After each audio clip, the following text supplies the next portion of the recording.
Perhaps we need some outside universal threat to make us recognize this common bound. I occasionally think how quickly our differences worldwide would vanish if we were facing an alien threat from outside this world.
Good evening and welcome to the Hump Day edition of Spaced Out Radio tonight. My name is Dave Scott. Thank you for joining us. It's Ghost of the Great White North.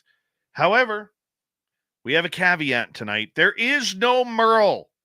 No Merling tonight. Merle is on a road trip, getting ready to do a major ghost event in British Columbia here. So it's just me and our guest from SIPA, Canada. Lee Hatfield is going to join us, talk about the ghosts of Ottawa, Ontario. It's going to be a lot of fun, and we're going to have a good time with him tonight. But no Merle, I know. How do you Merle it up on a Merle night when there's no Merle? I get you. Let's say hello to everyone in the chat room tonight. We have Race Fan in the gold medal position, Laura Lobbs with a silver, Tim Mothman and his goatee back in the medal run with a bronze medal tonight. Marty Burback, how you doing? Kitty Caddywhack, Robert Lamoth, Karen in the Woo Train. Good to see you all. Just another guy named Harry and Mama Catherine. Mwah, I love you, Mama Catherine. I hope you had a wonderful day. And let's make this a good show for you tonight. The period dot is here. He only comes once a month because he only shows up for Merle. Doesn't give a care about the rest of us. No, he only shows up for Merle. Love you, period dot. Bar Madison, how are you? Frankie B, Necessary Dialogue. Adam B is here. Adam B will be signing autographs after the show. Line up to the left of the studio if you don't mind. To the left of the studio. Mel WD40 is here lubing us up for tonight's show because you always want to go into a show nice and smooth. You don't want any of that rigidness, especially when you're talking to ghosts. Thanks for the lube, Mel. We appreciate you. All right, moving on up here. Let us next say hello to Walter Kochabinski, Amy, Vegas. Oh, we will see you in just about a month and a half time, my beautiful friend. I cannot wait to see you. Cannot wait. Mwah, love you. All right, moving on. T-Bone, my man, how you doing? Good to see you. Eternity Eternal. Susan, good to have you back. Lars Janssen is here. Why are we saying his name without his number? Because he's taking the night off. We're going to give him the night off tonight. He needs a break before playoffs. Hope you don't mind, Lars. Scrolling on down, Millennium, my man. Road Flare. Peppa H has returned. Peppa H will be signing autographs after the show as well. Line up to the right of the studio if you don't mind. To the right of the studio. Hi there, Lisa Smith. Good to see you. And Dragonfly. Thank you for coming on in. Lee the Bee, J True Seeker, What in Tarnation, and Chill Farm. Nice to have you all here. Michael Vieira, how you doing? Been a while. Good to have you back. Paramarv, nice to see you. Pam Harris, See How We Are Living. Thank you both for coming on in as we continue on with our roll call here. And there's Major Lee. Good morning to you in the UK. Emperor Penguin, nice to have you here. And who's next? Nina Williams. Thank you for joining us. Algaray over on Twitch. No Merle tonight means an extra 1,000 sit-ups. Stomach's already jacked. He's already done 2,000. But an extra 1,000 because he's pissed off Merle's not here. Ozzy Ange is back. Where have you been hiding, Ozzy Ange? So glad to have you back. All right, Jessica S. I'm Hardcore over on X. Good to see you. Candy, thank you for coming on in as we continue on with our roll call here. Hippie Deidre, nice to have you here. Hi, JMJ12. And Lee, thank you so much for kicking off the super chat tonight. Greatly appreciate your love and support, my friend. Let's get the radio side going. Hello and welcome to the radio and podcast side of Spaced Out Radio tonight. My name is Dave Scott. We appreciate you joining us on this great occasion that we call this radio show. And coming at you, we're talking paranormal tonight with Lee Hatfield from SIPA Canada out of Ottawa, Ontario, about the hauntings around Canada's nation's capital. It's going to be a lot of fun. We are in roll call on YouTube right now, and we got the dotting it up right now as we speak. Lots of dots. Lee, once again, thank you for that awesome super chat. And let's see here. Who else do we have? Kim Stanley, nice to see you here. And T-Bone, my man, thank you for that great super chat. We love you, buddy. Thank you very much for your love and support of SOR. And where are we here? We got 7 seconds. You know what that means, everybody. Throw those horns up. Let's rock.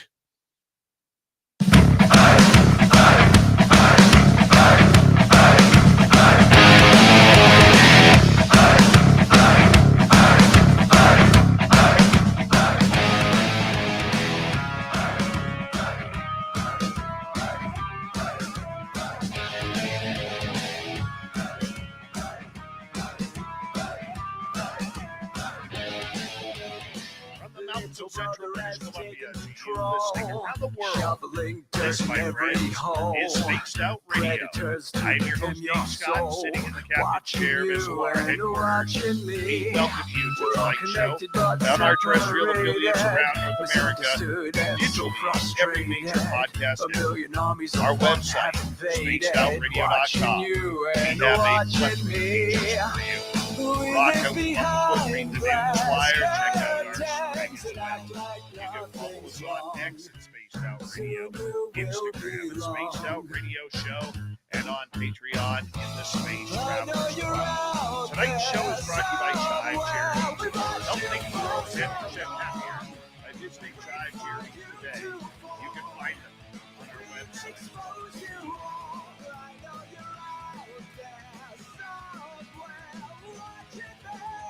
Got an amazing show for you tonight as we're going to get into Paranormal Canada's capital. Who's with us? Lee Hatfield from SIPA Canada. We're going to talk to him momentarily. Then in hour number 3, Swamp Dweller will join us with another creepy story. We're going to follow that up with Little Timmy James in for the UFO report. So let's get right to it. Now, it is that time of the month where our good friend Merle from Ghosts of the Great White North and the Paranormal Road Trippers joins us to talk all things paranormal around North America. This is where we get into the ghosts, the ghouls, the goblins, and the hauntings among us. The problem is we have no Merle tonight. Why? Well, Merle is on a secret investigation with Jake Rice. They are going to Powell River, British Columbia at about 4:45 in the morning and to catch a ferry and then get their gear over to the island. They're island hopping tomorrow in order to make sure that they can get their ghosts and goblins filmed up for one of their great documentary series, which is on the Paranormal Road Trippers on YouTube. You're going to want to check it out. But we do have a paranormal guest joining us tonight from Canada's nation's capital of Ottawa, Ontario.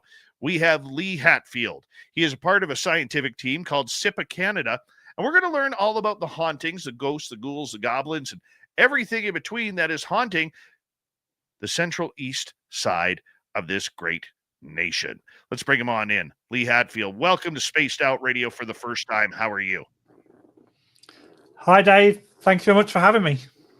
It's great to have you here. Thank you for taking the time. I know it's late for you out on the East Coast, but we don't talk a lot about Ontario ghosts, and I know our listeners on Saga 960 in Mississauga, Ontario will love to hear this. How did you get into ghost hunting? Oh, it's a long story. So obviously you can tell by my accent that I'm not Canadian. I've only been in Canada just over 12 years, and I'm obviously from the motherland of Great Britain. Yay. I know we've got some listeners there that you mentioned earlier. So hi to everybody in the UK. So I've always been interested in the paranormal from a very, very early age. We have a big church in my hometown of Boston in Lincolnshire that had a story about a grey lady, apparently a lady that had jumped off this tower and used to roam the grounds. So we all, as kids, we always used to walk around the church hoping that we could see this grey lady. So moving forward into time, I spent 25 years in the emergency services, and I was on one particular night shift with a brand new colleague, paramedic, and never met the guy before. My regular crewmate was off sick. So I'm working with this guy, and one of the first jobs of the evening was to a cardiac arrest. So being the professionals, we turn up, we assess the patient, we start doing all the compressions and the mouth breaths.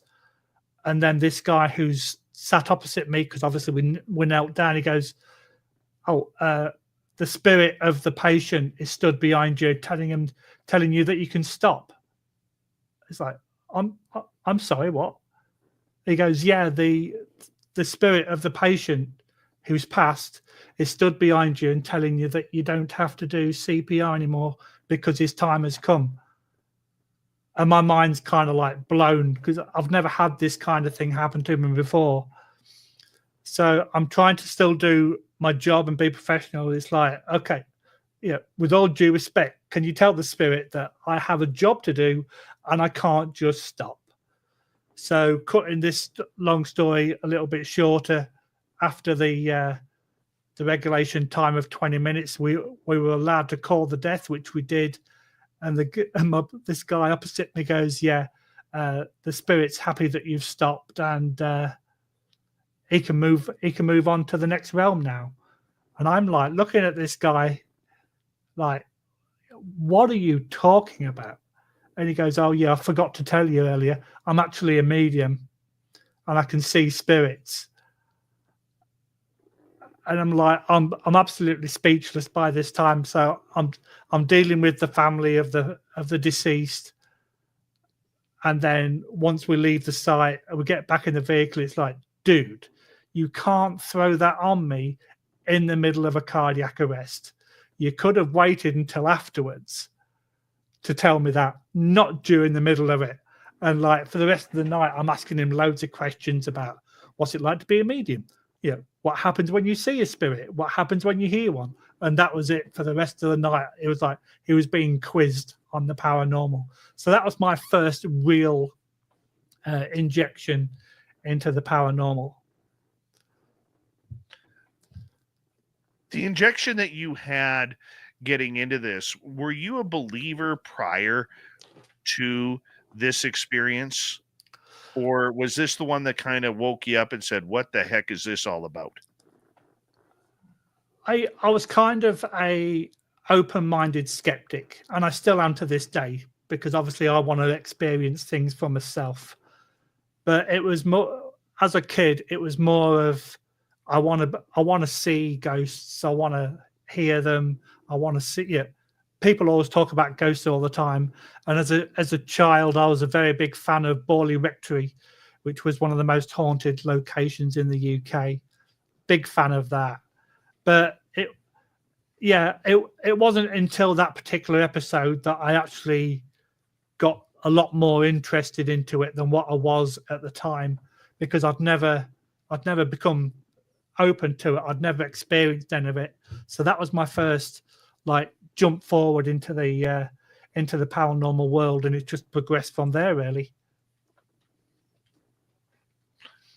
When you started deciding that you wanted to check this out a little bit more, for people who may have thought about getting into the paranormal, how did it begin for you? How did this whole journey begin? So I'm a firm believer in getting as much knowledge on whatever subject I'm into at that particular time. So I used to do a lot of reading. There's much more information nowadays about the paranormal as what there was back in the 80s and the 90s. So there was a TV show in the UK called Most Haunted, and I used to watch a lot of that. And anything that I could get my hands on, so magazines or books. Obviously, there wasn't the radio stations like there are now, like this one tonight, but it was more of just try and get as much information. I had a niece at the time that could see spirits, but she didn't really talk to the family about it. But apparently, when she saw a spirit, she saw a guy with top hat and tails. So she used to call him like Mr. Top Hat, and they used to talk on a regular basis. But it wasn't something that she really spoke about to the family. But like I say, for me, I just wanted to get all that knowledge and find out what I can. I didn't realize that the paranormal was such a big subject at the time. I was just thinking ghosts and spirits. Yeah, cryptids didn't really like come into the realm at the time, and I thought UFOs were completely separate. So it was all the it was just the spirits and the ghosts that piqued my interest at that time. One thing I like about you is what you just said. And I don't even know if you said, but if you know what you said, but in regards to the fact that you believe that everything is tied together. Paranormal is not separate from UFOs, is not separate from cryptids, is not separate from intuition. You believe that it's all tied together like I do. Yeah, and even when I've been getting more involved with it now, if you type the word paranormal into Google, there is so many different subsections of what the paranormal actually is. And if you break it down even further, what does paranormal mean? Sort of like para is a normal. It's not the norm. It's not normal. And anything that's comes under that umbrella is can be deemed paranormal, really. Yeah, it's very interesting, how it does all fall under the paranormal umbrella. And that is one thing that I've been championing for the last number of years regarding that. And I'm glad to hear that more and more people are starting to do that. Like you take Merle, for instance. Merle is a tried and true paranormal investigator. And in fact, I've been out with him so much, I'm very biased, and I think he's probably one of the best out there. But that being said, for the longest time, up until a couple of years ago, he didn't believe at all that there was any tie between ghosts and Bigfoot and UFOs and aliens. He thought they were all three or four different subject lines that just, had their own path. But over the last couple of years, we've had a number of experiences together where all of a sudden he's on the path of saying, you know what? I now believe that this may be all tied together because of where we've investigated and the happenings there. So for you, in order to do that, that is still a very minor. Let me put it this way. It's in the minority of paranormal teams thinking the way you do. It really is. So do you find that when you talk to other paranormal teams that there's a little bit of a discussion and a debate about that? 100%. I kind of describe people as being in two different groups. As far as ghosts and spirits are concerned, anyway. So you have the ghost hunters, and then you have the paranormal investigators.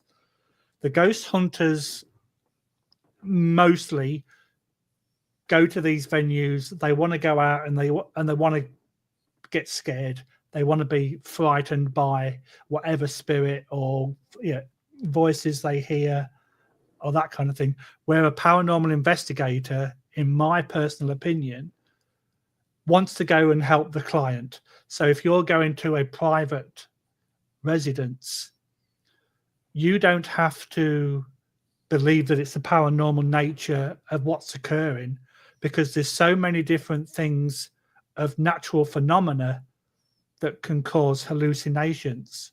Like black mold, for example. If you've got a lot of black mold in your home, it can cause hallucinations. So some people may think that that's of a paranormal nature, but a paranormal investigator should go and investigate black mold, electromagnetic fields, these kind of things before they even consider it being of a paranormal nature. And that's what we do as a team, what SEPA do as a team. SEPA, Scientific Investigation of Paranormal Activity. But we think about the client first, and we will always start off with, right, what rational explanations can it be? And then we'll kind of check those off on the box. And then whatever we're left with at the end, then we'll start considering it being a paranormal nature.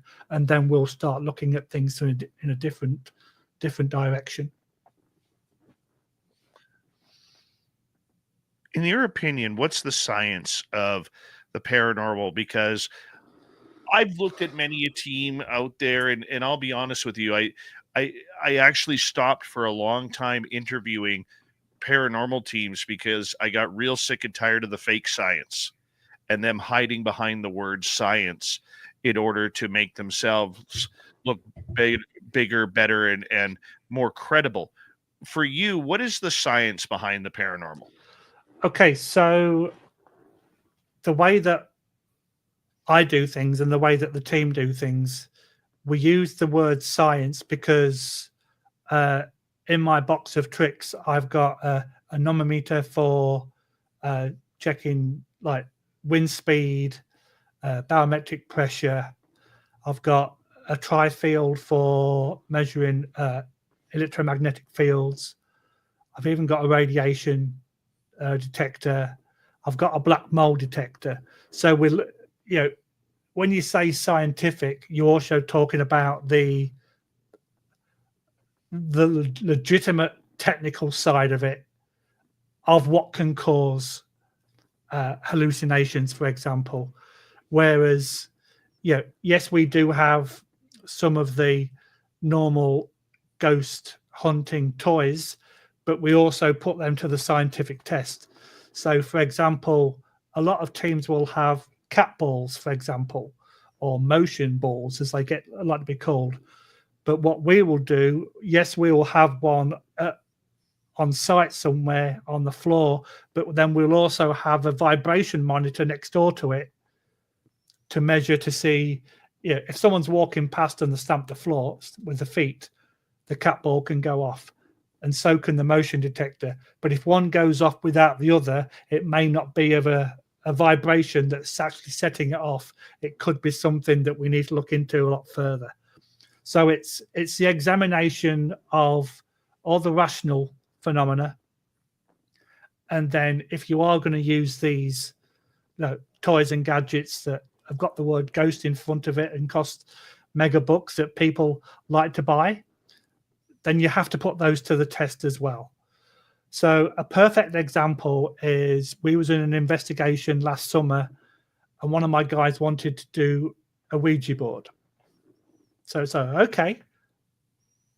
But, and he went, what's the but? And I went, anybody that's touching the planchette is going to be blindfolded. That way, you haven't got the manipulation of somebody pushing the planchette towards the letters because they're all blindfolded. And lo and behold, the planchette didn't move and we got nothing from the Ouija board. So they're putting actual paranormal equipment to the test to see how it works and to see if we can manipulate it to give false positives.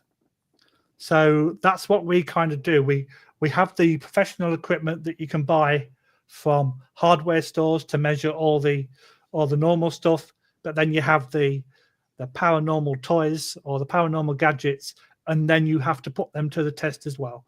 Because a REM pod, for example, can be set off by a cell phone. It can be set off by a walkie-talkie. So we make sure that if we are testing those, there's no possible outside interaction by electrical equipment. How much of the gear actually works?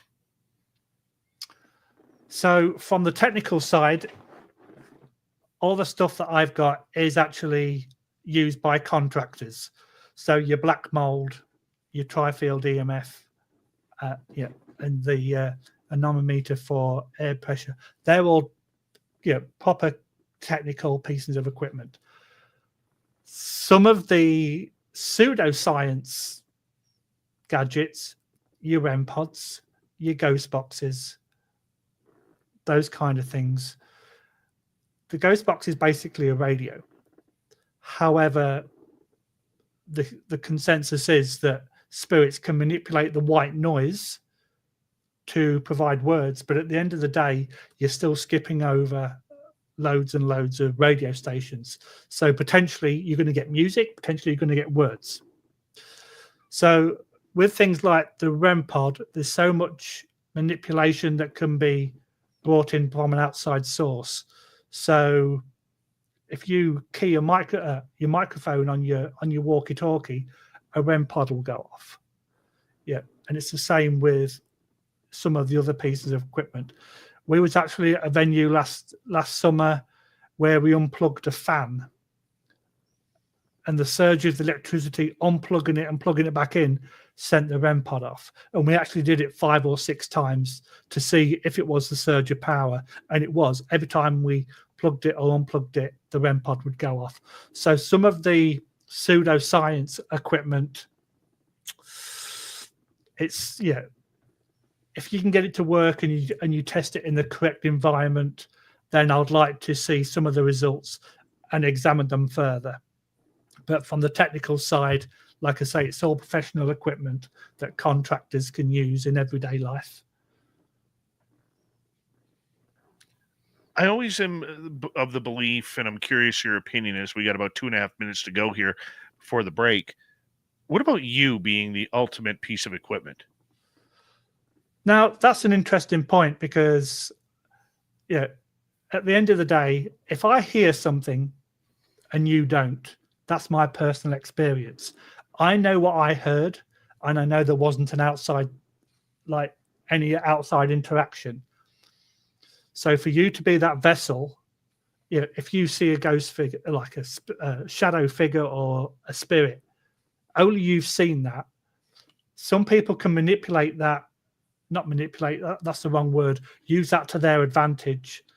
Mediums can see, hear, feel spirits. But it's only them that are experiencing that. It's not something that you can actually sit them down in a laboratory and put to the test, because it's a personal thing for them. So it's very difficult to say that, is what they're saying is true.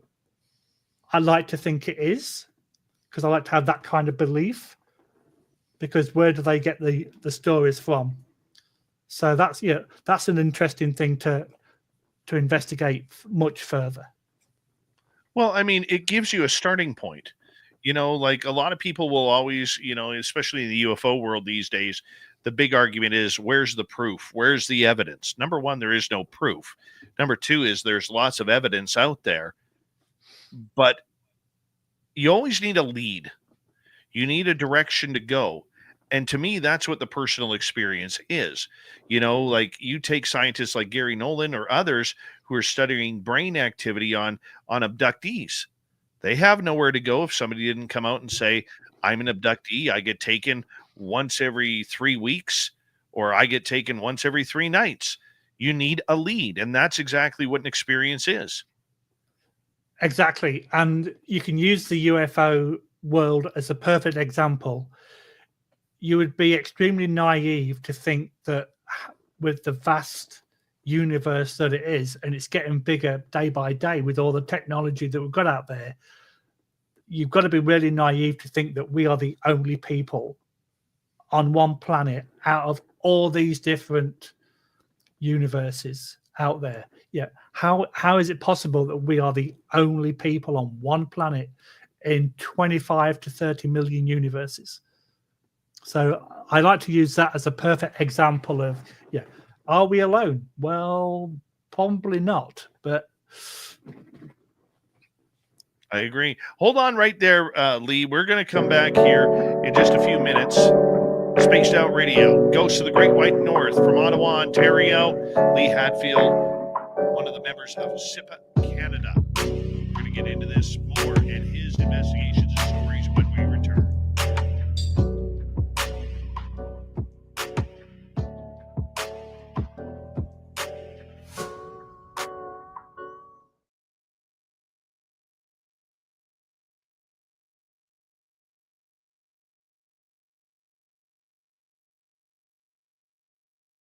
All right, Lee, we are clear.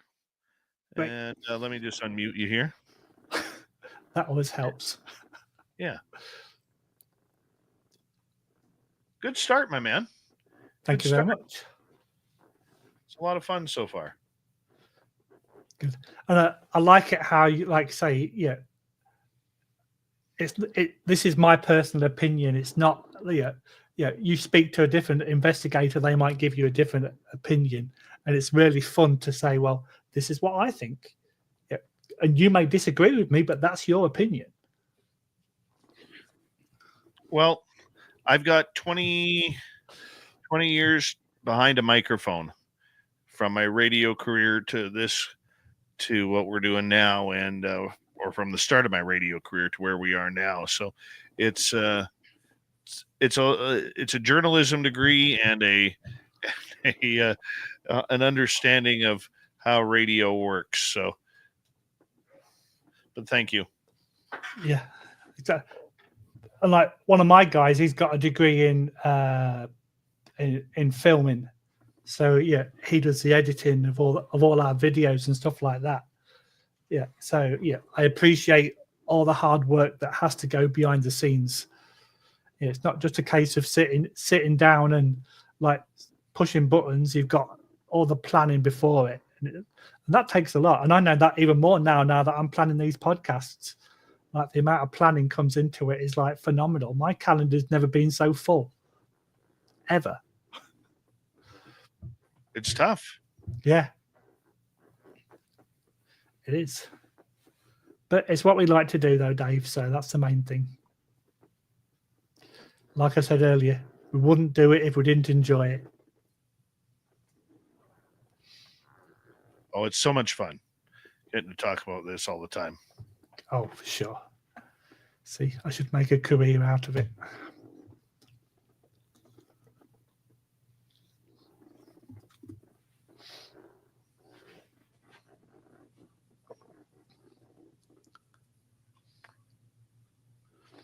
All right, Wave of Mutilation, how are you?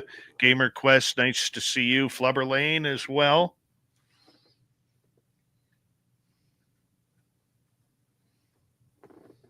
Me either, T-Bone. Corey, how you doing? If you haven't yet, do us a favor. Give us that thumbs up if you're watching on YouTube. We greatly appreciate it. Jennifer, thank you. Thank you very much, Jennifer.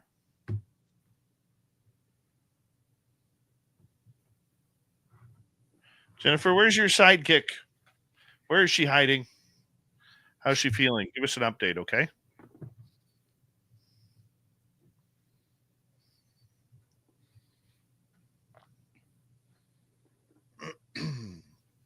We have about 2 minutes to go here, my friend. Okie dokie. No problem.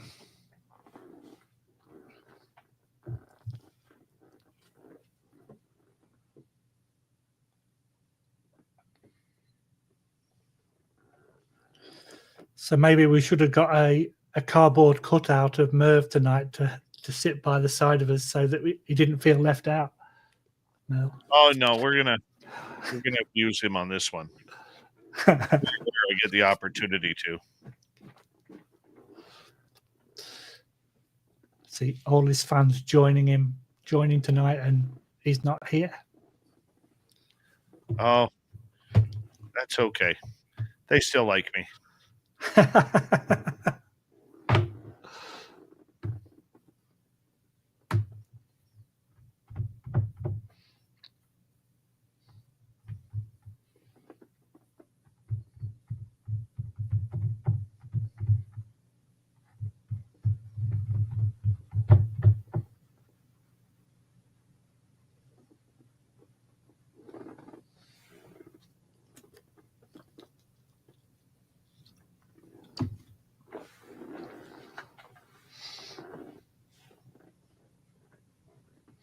All right. About 35 seconds. Okie dokie.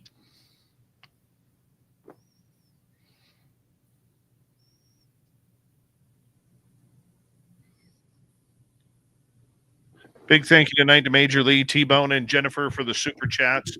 We greatly appreciate the love and support, everybody. And once again, don't forget to hit subscribe, ring that bell, and give us a thumbs up if you don't mind, because we'd love the support. Carol Lamario, how you doing? Good to see you.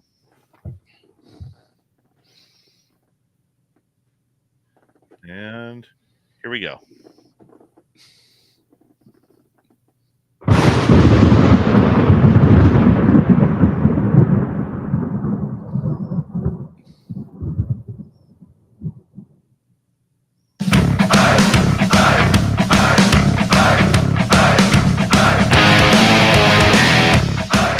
Paranormal talk in the second half hour of Spaced Out Radio tonight. Good to have you with us. My name is Dave Scott. We're talking Lee Hatfield from Sydney, Canada, from the ghosts of the nation's capital. We're going to get to him momentarily. But first, we want to remind you that if you missed portions of this show or others, you can check out our free archives on YouTube or any major podcast network. Our website, spacedoutradio.com. We have a plethora of features for you. Rock out to Bumblefoot, read the news wire, check out our swag as well. Follow us on X at Spaced Out Radio, Instagram at Spaced Out Radio Show, and on Patreon in the Space Travelers Club. Here we go. Lee Hatfield, good to have you with us tonight, all the way from Ottawa, Ontario. And we are going to talk about the ghosts around Canada's nation's capital. You know, I would think that Ottawa has to be one of the most haunted places in Canada. I would kind of agree with you. However, yes and no is the answer to that question. There are particular buildings that have got a history of being haunted, but as investigators wanting to go out and investigate these buildings, there doesn't seem to be that many that are willing to let us investigate. So, yeah, some of the hotels, for example, there's been stories going around the city that they're haunted, but yeah, if you want to go and investigate, yeah, it's nigh on impossible, but it's a business at the end of the day. So, yeah, there are really big hotspots in Ottawa. There's an old jail that's now a backpackers lodge, and the stories that come out of the old jail are, there's loads of stories, absolutely loads. I remember doing a ghost walk, and we actually went through the jail when it was still public access, and quite a few of the cells were actually padlocked off so nobody could get in, and we were all walking past. You have a bit of a look-see into the cells to see if you see anything. And then as we're walking past, you just heard this massive clatter behind us in the cell. And yeah, people are turning their flashlights on the cell phones. And there's nothing in the cell that could have made that noise. It sounded like a broom or a mop was falling over, but there was nothing. The cell was bare. So to experience that, yeah, in one of the hot spots of the city was pretty cool. And like you say, there are numerous other locations that there's some good stories out there, but to try and investigate it, it is hard work, to be fair. I wish that they would allow us into some of the Parliament buildings. Wouldn't it be great to go into the House of Commons and see the ghosts and investigate the ghosts of all the members of Parliament, the former prime ministers who've walked those hallowed halls? That would be absolutely amazing. And yeah, you wouldn't just have to get one team. You could probably collaborate with 2 or 3 different teams to cover the entire building, because it's a massive building on Parliament Hill. But to have that experience, that would be phenomenal, and that would be something definitely worth investigating with it. But you've got the history as well, and I think a lot of paranormal investigators are also history buffs. So if they are going to go to someone like Parliament Hill, they'll do the history before of, someone like myself that's only been in Canada for just over 10 years. Who has been the prime ministers for the last 100 years kind of thing. And then you get the history of those. So you're learning about the history of the country and the building at the same time as you're investigating.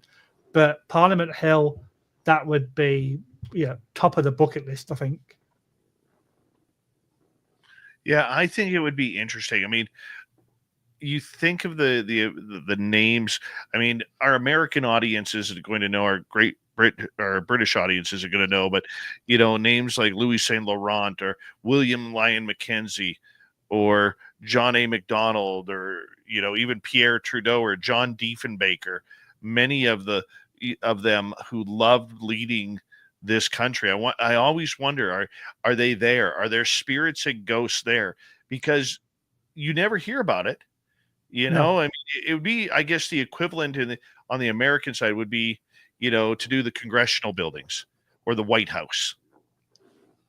That's it. And I think if you had to investigate one of these buildings, to have somebody with spiritual or mediumship skills that was able to communicate with spirits, as we've discussed earlier, that's personal interpretation. But they know where they're going. So if they go into the Parliament building, it's not difficult to find out a list of ex-prime ministers or ex-members of Parliament. So for them to start pulling names, there'd have to be a little bit of caution to see. You wouldn't know if they've done the homework. But some of the lesser-known people, to go into an investigation and to get these people's names. Like there may have been like a Master of Arms, for example, that people wouldn't necessarily know. And if that name came out, then that would be, okay, that needs further investigation. If you can prove that guy worked there and he was a lesser known individual, then that's got to be a massive tick in the box for spirits walking around the building, for sure. Do you think, though, that let me ask you this: how close can you get to investigating around the Parliament buildings? You can go inside the buildings, I think, for guided tours, I believe. I've never been myself, but there's a lot of construction going on there right now, so the buildings are very limited. And since the terrible atrocity that happened 5 or 6 years ago with the shooting at the cenotaph, and then the guy tried to get into Parliament Hill, security's now quadrupled. So I think less chance now than what it was before. But you can still walk the grounds. Members of the public can still do that. And they still have like small demonstrations on the grass and stuff like that. But access to the buildings, I think, is extremely restricted now because of what happened a few years ago. Tell us one of your favorite paranormal hauntings from the area. So this actually happened recently. There's a place called Hawkesbury, which is kind of halfway between Ottawa and Montreal. And it's an old jail. I think it's the second oldest jail in the country. And there's a friend of mine who does public events, public paranormal investigations.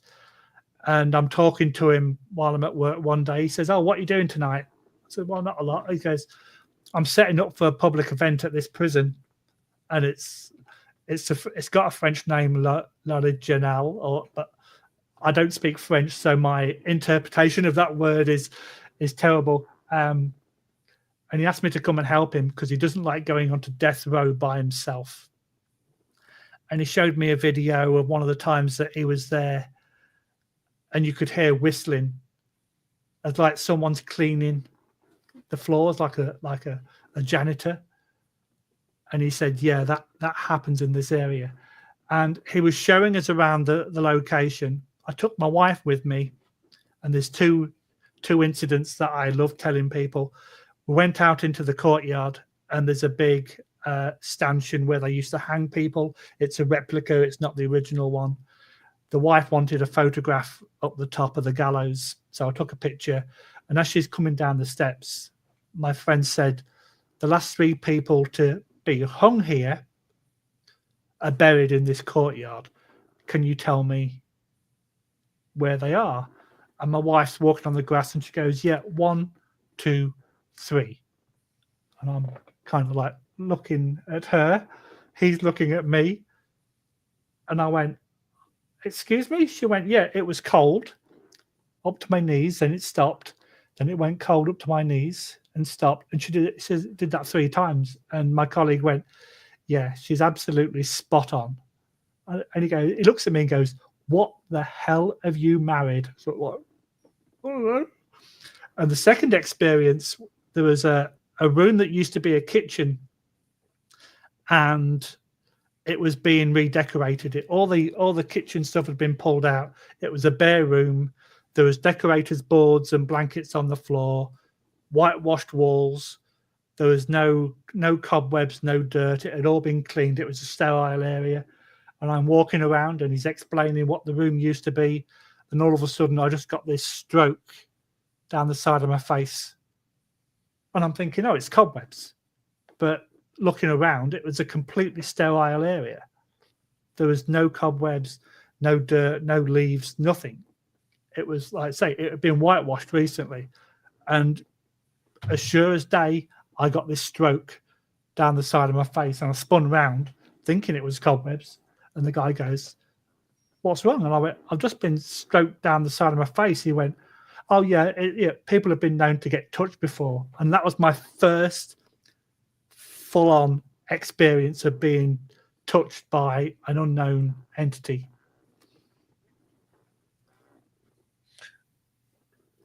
How do you emotionally react to that when that happens? That's a really good question, because as paranormal investigators, you want that kind of thing to happen, because that's what you go into these locations for. You want to feel, you want to see, you want to hear these entities, these spirits. But when it happened to me, my heart kind of like started going 10 to the dozen. It was a lot faster than what it normally goes, and and I couldn't explain it. And there's always, as paranormal investigators, you rule out all the natural sources, and then you look at the stuff that you can't explain, and then you try to have a rational explanation. And like I say, I'd got my flashlight, I was looking on the ceilings, looking on the floors, and I couldn't explain what had happened, but it just felt like somebody's hand was sliding down the side of my face. And I was shocked at first, but I was pleasantly surprised that it had happened, because, like I say, that was a tick in the box that, yep, I've now had, an entity, a spirit, for all intents and purpose, because it couldn't have been anything else. There was nothing else there. So, to interact with me. And we went back there in beginning of February, and we actually had a medium come with us. And it's the first time I've ever worked with a medium. So I kind of manipulated her to go towards this room. Unfortunately, the room was locked. It was all padlocked off. So I says, can you seal or sense anything? She went, yeah, there's a big First Nations guy stood in the room. I was, what's he doing? He goes, no, he just stood there looking at us. So then I wondered if it was him that did it. But I'll never know the answer to that, because she saw him, I didn't, but I felt the hand. And like I say, I've got no explanation for that at all. I know when I've had experiences happen with me, and I'm not an investigator. I always like to clarify that. I'm an enthusiast. And I think there's a big difference between the two. I just am mature enough to admit that I am an enthusiast because I don't know the first thing about investigating. But I have had experiences where, paranormally speaking, I've been pinched, I've been touched. I've never been, smacked or kicked or punched or anything like that. I've had spirits enter my body, which kind of is a weird feeling. And, it's uncomfortable. When they attach to you and you go through that feeling, what's going through your mind at that time? Have you ever had a spirit enter your body, try and take you over? Not that I'm aware of. However, there's been plenty of times when I've walked into an area and I've had a weird sensation. Like I've immediately walked into a room and the hairs on my arms have all stood on end, and you feel uncomfortable. Yeah, and you feel really cold, whereas a second ago you were warm. So yeah, unless I walked through a spirit or I walked through an entity, because a lot of people can't see these spirits, these entities, they just put it down to rational explanations, like because it's a prison, it's got concrete walls, it's colder in this room than what it is. And if you go back into that room 2 or 3 more times that night and the same thing does not happen, then it's not because of the walls, it's not because of the concrete, that kind of thing. If it only happened once, then you can't explain it. There's more chance of that being a good hit rather than it being a rational explanation of, oh yeah, it's concrete walls, so it's all cold in that particular area. So it's, from what I say, from the experiences that I've had, there's just that sensation of feeling different, but you can't explain why you feel different. Like I say, you either feel cold or you get chills or you feel nauseous or you get a headache, or just a random headache. And then when you leave that area, you feel fine again. So it's a personal interpretation to what people experience for each location. So it's very difficult to explain for other people, but that's the way that I feel when I go to some locations. What makes a good haunted location for you? Ooh. So previous encounters by previous people is a good indication. So a couple of the prisons that are quite local to Ottawa, they get a lot of public investigations because they are deemed to be hotspots. So they get a lot of electronic voice phenomena. You get shadow figures. You get the cold spots like what I've just mentioned. You get touched. You get sensation of someone stood behind you or watching you. So if you get a report of a location where there's multiple reports of multiple activity and not just the same activity, then that would be deemed a good location for a team to go in and investigate.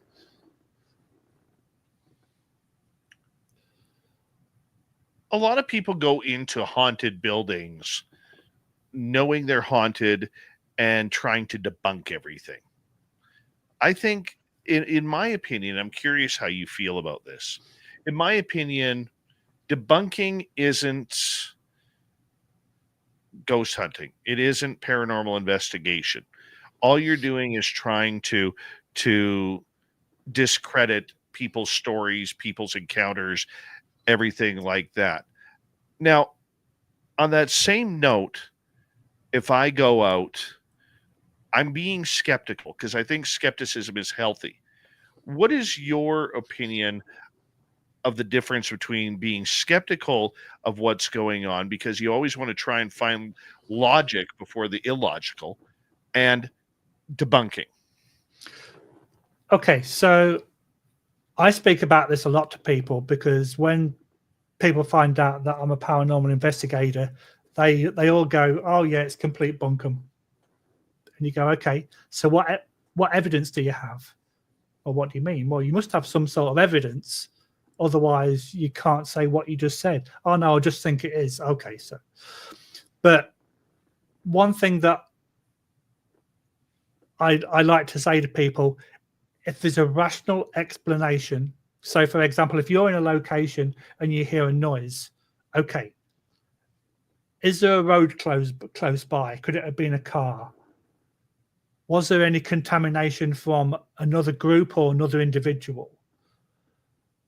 Was there any heating or air conditioning or computers or plumbing? So all the normal everyday noises that you hear can be ruled out, and you can debunk them quite easily. But a perfect example of where you can't debunk something, in one of the prisons that I was in last May, I'm wearing a body cam, I've got a camera, and I've got an audio device in my hand. I'm in a cell block by myself. The closest person's maybe 50 to 60 feet away from me. And it's only a small room, probably 20 by 10. And then there's a long corridor. So if anybody was coming up, you would hear them coming down the corridor. I'm in this room by myself. I'm asking people, if there's anybody here, please make a noise, make a sound. And I'd very much appreciate that. And I didn't hear it at the time, but as soon as I finished the word appreciate that, on all three devices, when I was reviewing the evidence, I heard a double breath. So like, and it's sort of like, and this is during review time, and I'm thinking, hang on a minute, was that me? But I thought, well, I know how I breathe. I know how I talk normal. That's not the kind of thing that I would do straight after saying that sentence. So I sent it to a friend of mine who deals with audio professionally, and he got all the voice and the waves of all different voice, and he says, okay, that's your voice, and the double breath has got separate waves, and he could differentiate between the two, and he went, that was you, that was not you. Now, I know that I was the only person in that area, and the closest person was, like I said, 50, 60 feet away. So am I going to say that's a spirit or that's paranormal activity? No, I'm going to put it on the unexplained pile because I cannot explain what it was. But then a few minutes later, I heard a car go past and I was in the same room. So I could debunk that really easily. So as long as you've got a rational head on your shoulders and you can debunk all the normal everyday noises that you hear, and then if you do find something that you can't explain, that you get it tested by a professional, audio, visual, whatever, then once they come back with the results, they will say to you, yeah, that was your voice, that was something completely different. So some of the things that you can debunk and some of the things that you can't. And in this day and age with the technology, it actually getting much easier to be able to say, I've got no idea what that was. Can't explain it. It's always tough, isn't it? Oh, it's always for sure. tough. We've got about a minute to go here before we have to go to break. At the Okay. top of the hour, Lee Hatfield is our guest tonight on the show. The idea that, you have to remain skeptical. I need about a 30-second answer here. You have to remain skeptical. Is that for the sake of being fair in your assessment, or is that because you want to make sure that you can tell the difference between normal and abnormal? I would say both. You've got to be rational and understand how buildings operate, day-to-day noises, and you've got to know the difference between that and something that you can't explain.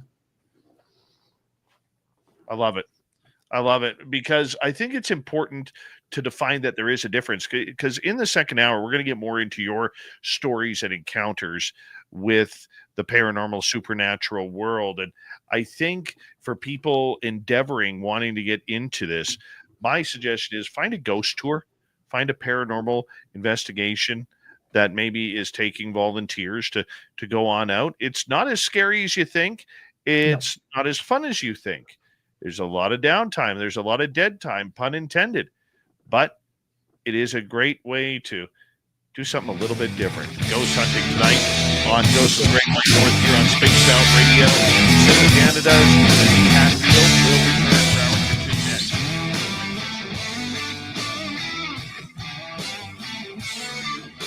This is Spaced Out Radio with host Dave Scott.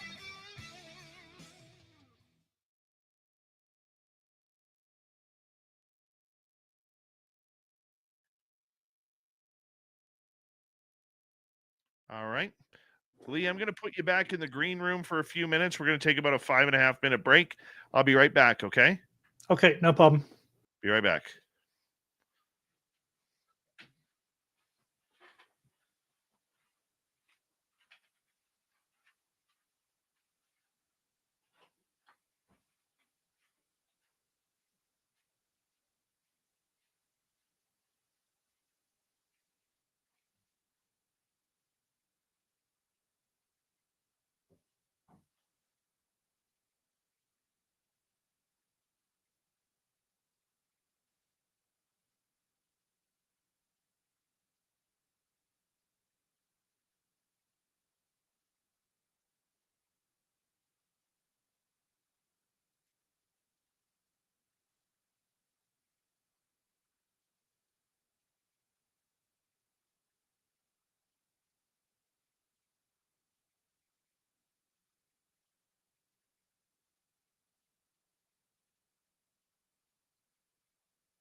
All right, I'm coming back in. Let's get Lee back in here.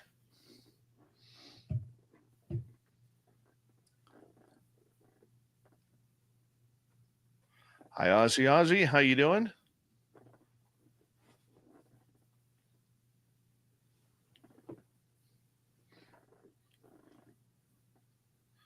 And we're caught up there.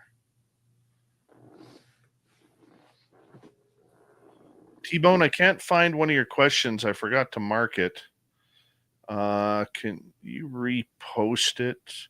I got the one about the Yukon. Not the other one, though. Morning, Buddy Tech. Thank you to T-Bone, Jennifer, and Major Lee for the super chats. Greatly appreciate the love and support, everybody. Thank you very, very much.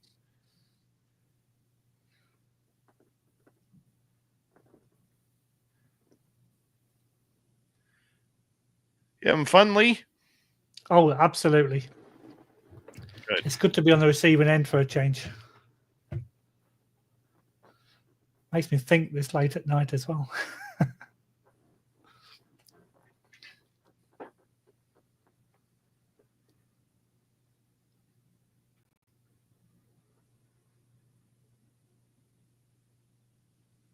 All right, we got about 14 seconds. Okie dokie.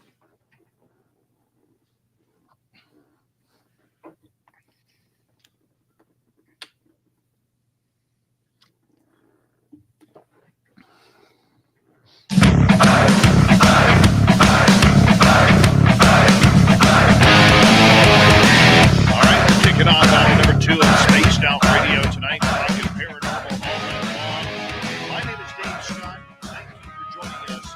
We'll get back to the Hatfield Pacific momentarily, but first we want to say hello to everyone listening in on our terrestrial affiliates around North America, digitally on every major podcast network.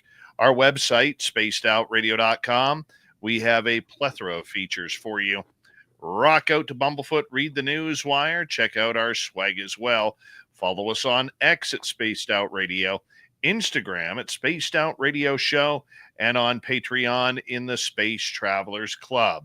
The Desert Clam has set the password for tonight in the SOR Space Travelers Club, Napaform.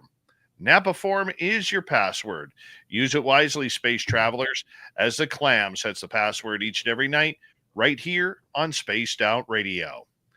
From the paranormal team, SIPA Canada, Ottawa, Ontario's Lee Hatfield is here, checking out and telling us all the great ghost stories that he has had over the years with us, and we're going to get into some of those stories right now. Lee, thank you so much for joining us. We really appreciate it. Thanks for having me, Dave. Really good. What's the scariest encounter you've ever had? That is one of the best. So I mentioned earlier about certain things that can cause hallucinations and not necessarily of a paranormal origin, but being in the emergency services, you do meet a lot of people that are having troubles. Let's just leave it at that. And we got called to one person who was saying that he was seeing individuals and they were wanting him to kill people. But yeah, that can come across as a mental health issue, and it did turn out to be.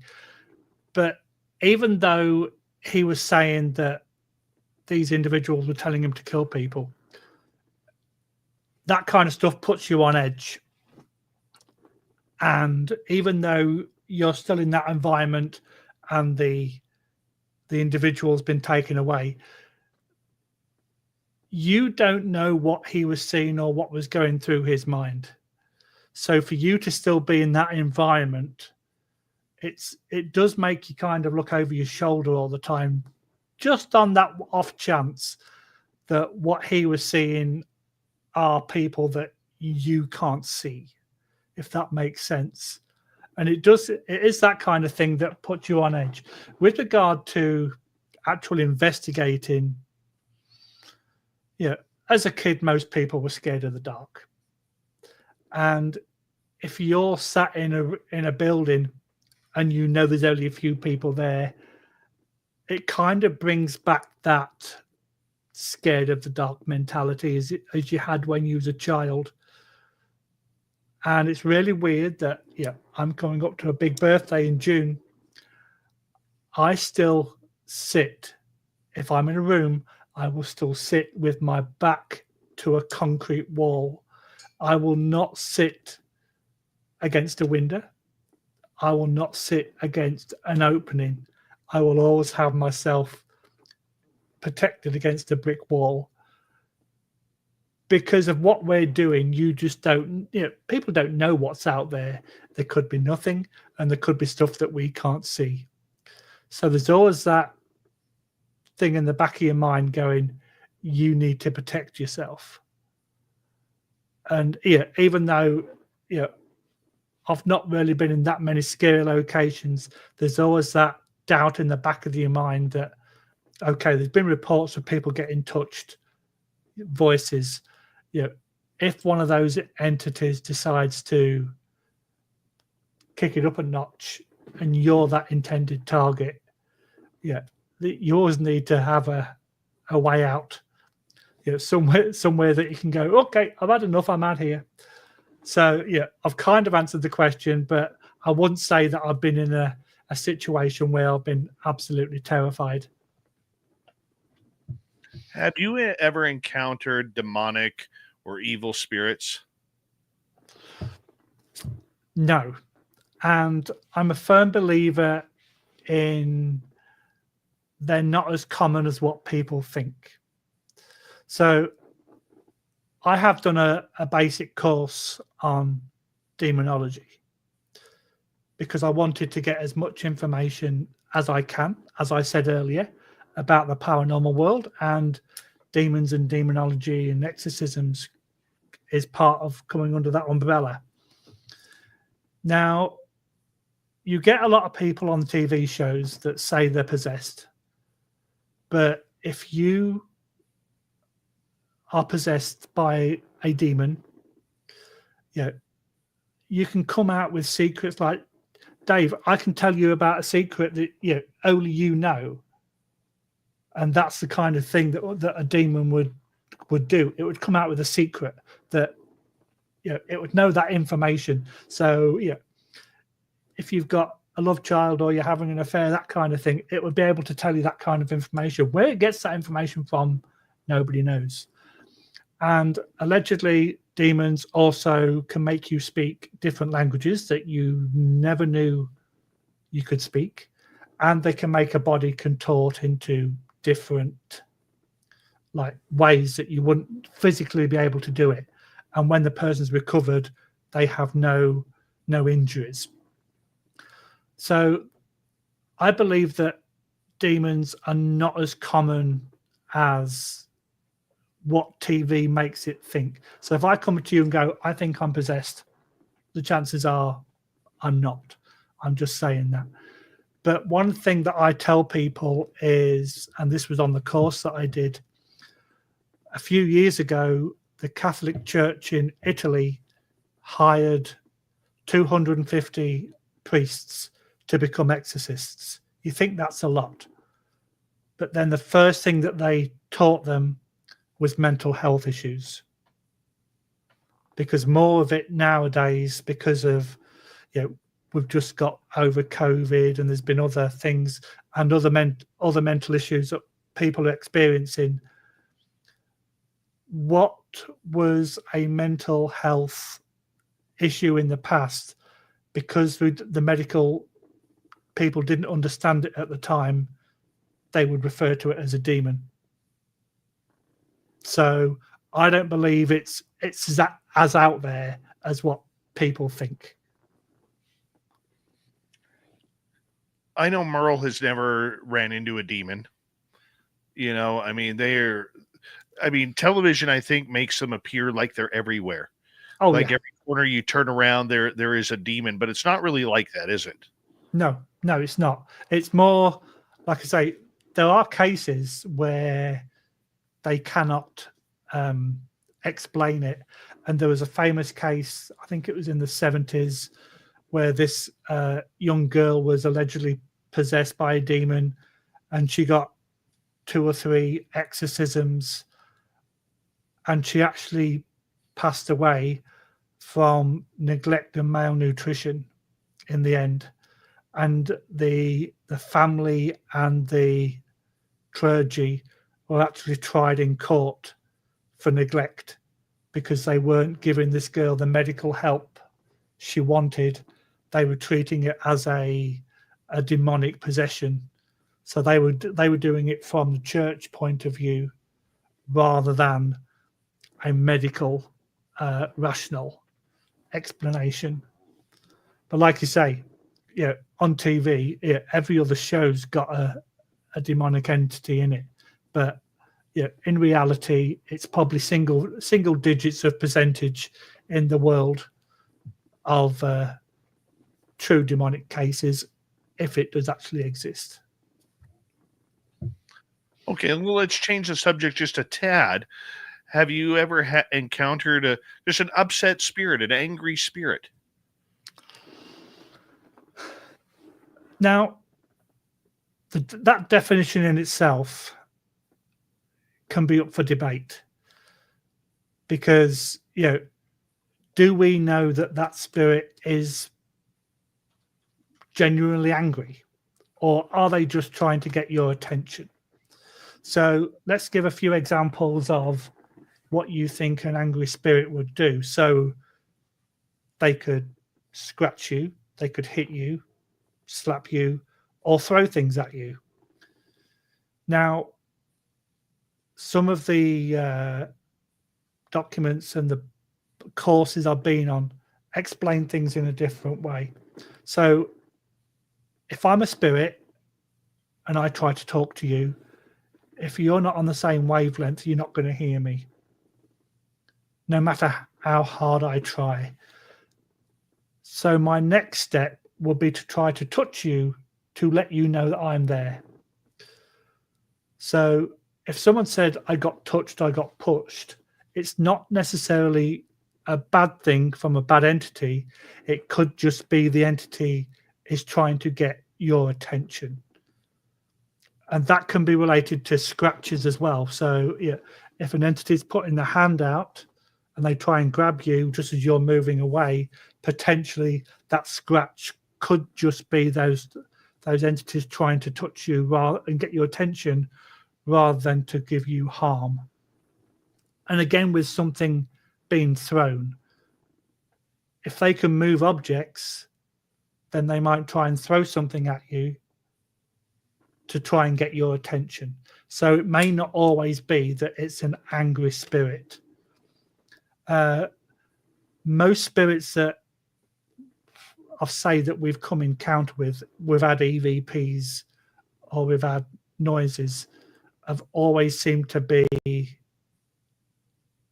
placid, quiet individuals that are coming out with words or they're coming out with noises. It's never been, never been any violence or anybody being scratched or anybody being pushed or hit. So like I say, I think people get the wrong idea of what angry in the spirit world actually means. Do you ever have encounters with spirits where you're not sure if you're the spirit to them? That is a great question, and I got the perfect answer. So a lot of people use these ghost boxes, spirit boxes, apps on the phones, and every time the word demon comes up, people go, oh my God, we've got a demon. However, in a lot of these scenarios, the people that you may be investigating may be from the 1800s, the 1700s. Back in those days, what we do now was taboo. It was completely against what was right. plus all the equipment we're using that these entities and spirits may not be used to, they might just be calling us the demon for using all this weird technology. It might not be that, that you've got that demon there. It could be the fact that they're calling you it because they don't know what you're doing, and what you're doing is unknown to them. I had an incident a few years ago where we were, I shouldn't even call it an incident, it's more of an encounter, where we were doing a ghost hunt on the original Gold Rush Trail here in British Columbia, which is about 3/4 of a mile behind me. And we had we communicated with a Chinese couple that were going up to a place called Barkerville that had a large Chinese community there during the gold rush. And we asked about a bunch of questions for about 8-9 minutes, and then we're all standing there in the middle of this path in the middle of the forest, and chatting away, and the K2 meters that we have are still going off. Like, there's 9 K2 meters going off. There's no electricity around there. There's no source. And all of a sudden we realized that you had the couple, and when the people came up from the coast, they would have to immediately buy a horse or two and a carriage. So we started walking down the path towards, to see, okay, there's the people there. We know where they're standing. Let's move back a little bit. Okay, that must be the horses there. And then there's the energy of the carriage. So we split the path, and that's when they left, because they couldn't move because we were in the middle of the path. And I've always wondered on that note whether we were the ghost to them or we were actually communicating with them on a spiritual level. Yeah, that's an absolutely fabulous story. And one thing that I can relate to is, if you've seen the movie The Others, with can't remember what her name is off the top of my head, but it's a woman and two Nicole Kidman, I think it was. There's a mother and 2 children, and she is telling the children that they can't open the curtains because the house is haunted. But the plot twist at the end, spoilers, that it was them that are the ghosts, and when the curtains were being opened, it was by the living people that had moved into the property. So that the spirits were thinking that the living people were the actual ghosts, and vice versa. So the fact that you go into all these premises and these locations, and if you go into an old house, for example, and there's communication, or there's interaction with a entity or a spirit, for all intents and purposes, you could be trespassing in their house. And you kind of get that a lot with when people are doing renovations, and they say that the activities ramped up. But new people coming into that location, they're destroying or changing what the spirit knew when they was alive. They may not be happy with that. So they're going to ramp up to try and get you out of that location so they can go back to living the status quo that they used to. So it could be that they think that you're spirits and you think that they're spirits. And it could be just confusing for both sides, really. I could totally see that. So doesn't that make the question then, what is a ghost?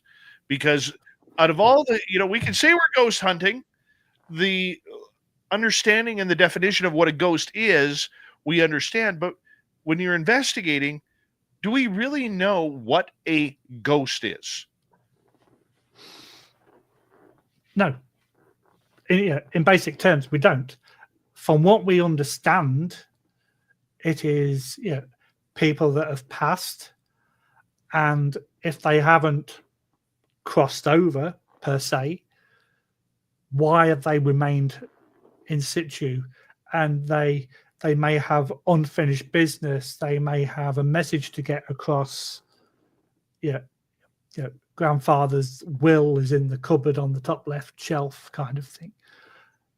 But it's very difficult to explain what it is, because at the end of the day, what we do, scientists call a pseudoscience, which is a non-proven science. You can get certificates on online platforms on paranormal investigation, but it's still a pseudoscience because nothing has been proven, because you can't get a ghost into a laboratory to be tested on, because all the scientists will go, well, ghosts don't exist. But if they don't exist, what is the communication that we're getting? And and if there's photographs, there's a pareidolia. So like, the face of Jesus on a piece of toast or faces on the moon. It's your brain trying to decipher what is normal for you seeing with your own two eyes, and they're trying to put it into something that you can relate to. And there's audiodolia, I think that's the correct word, which is exactly the same. Noises that the brain does not recognize, so it tries to put it into something that you would recognize, like a noise, like a voice, like a name, that kind of thing. So, but do we know what ghosts are, what spirits are? Not really. We think we know, but like I say, there's no science there, so it's difficult to actually give a definitive answer. What is your thoughts on EVPs, electro voice phenomena? So I like EVPs because you've got, in the correct scenario, in the perfect scenario, you can have voices or you can have words that come out. But what I tell my guys is, if you get an EVP, if you, for example, have come out with the question, what day is it? If you get an EVP that says Monday, that is relevant to the question. May not be the correct day, but it is still relevant to the question. But if you ask what day is it and you get beefcake, it's not relevant to the question at all. So it's kind of, is that audiodolia where you're hearing something that you think is what it's just said, and your brain is putting it into words that you, or not, verbs that you understand? Or is it an entity coming across that's completely confused and just coming out of random words? Because a lot of these devices have dictionaries and built-in word bases, and allegedly the spirit can manipulate those to pull out words that make sense. But if you're if you're hearing words with EVPs that don't make sense to the environment that you're in or the questions you're answering, are they true EVPs? That's a very good question. But if something's coming through that's relevant, then a lot more investigation required, and you could be narrowing down if it's a legitimate EVP or if it's not. 30-second answer. Best EVP you've ever got? So the one that I mentioned earlier about the double breath, I was in the same location 3 months later with people talking, and I got a wah on all three devices that I can't explain. Had it tested, and they come back and said it wasn't anybody talking. It's unexplained. Love it.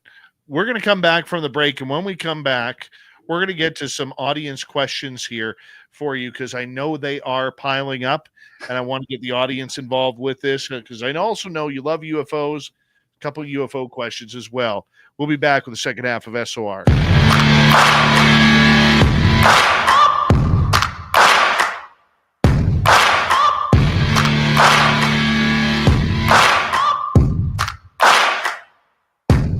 listening to Spaced Out Radio with your host, Dave Scott.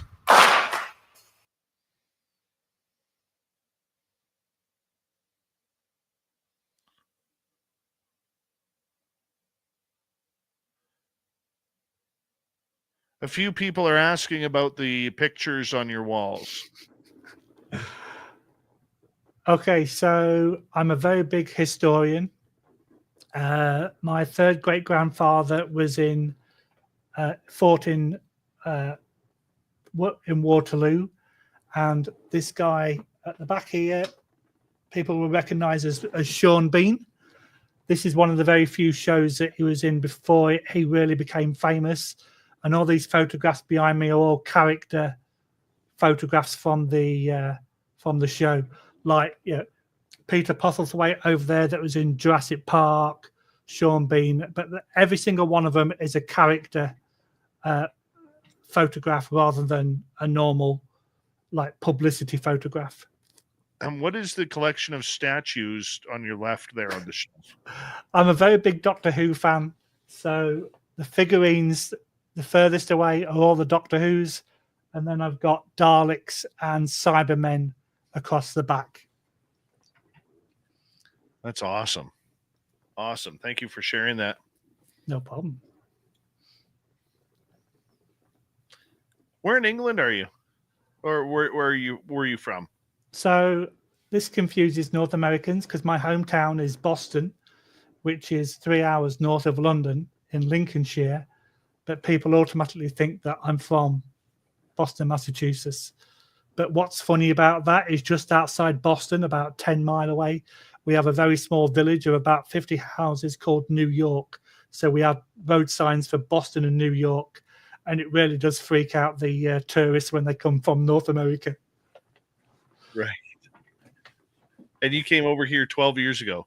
Yeah, about that. Yeah, I'm married a Canadian. Oh, wow. Good for you. Good for you.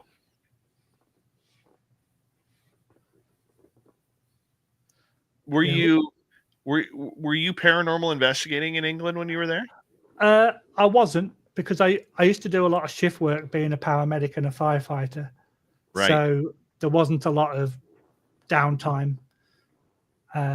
Plus at the time that it wasn't as out there as what it is nowadays. There was a couple of TV shows, but there wasn't really groups like there is now. Groups just did not exist in my local area anyway. Maybe in the big cities, but.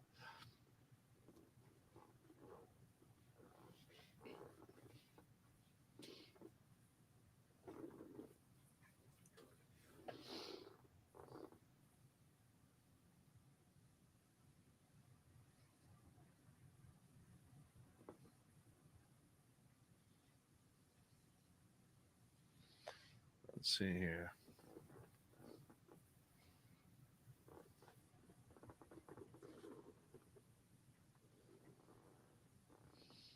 Just making sure I got all the questions lined up for you. Interrogation time. Some good ones.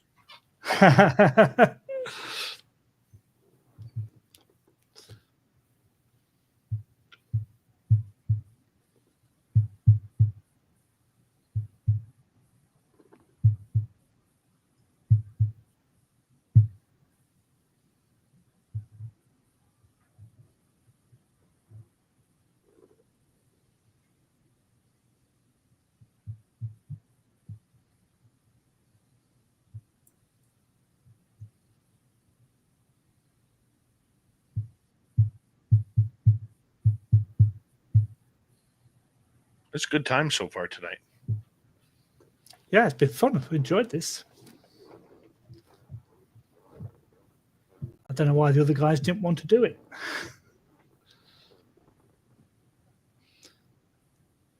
But I did tell the boss that when I turn up to work tomorrow, because I'm in the office, that I might be a little bit grumpy because I'm tired.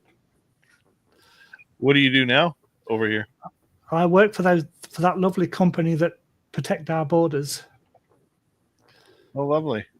But I'm an office person. I'm not on the front line. Yeah, I figured, because you're nowhere close to the border. About an hour away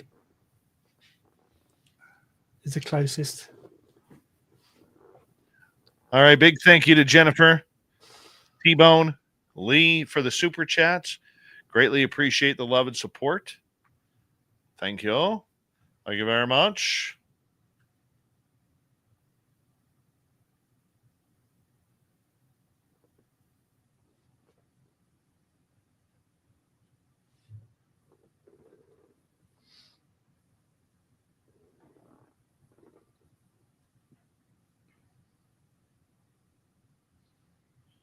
Here we go.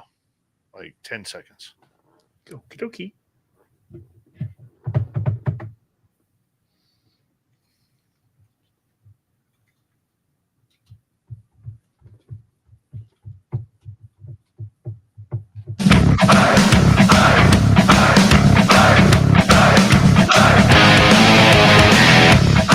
Let's kick off the second half of Spaced Out Radio. Good to have you with us. My name is Dave Scott. Very much appreciate you tuning us in wherever you are on this beautiful planet we call Earth. Hey, I want to remind all of you that if you missed portions of this show or others, you can always check out our free archives on YouTube or any major podcast network.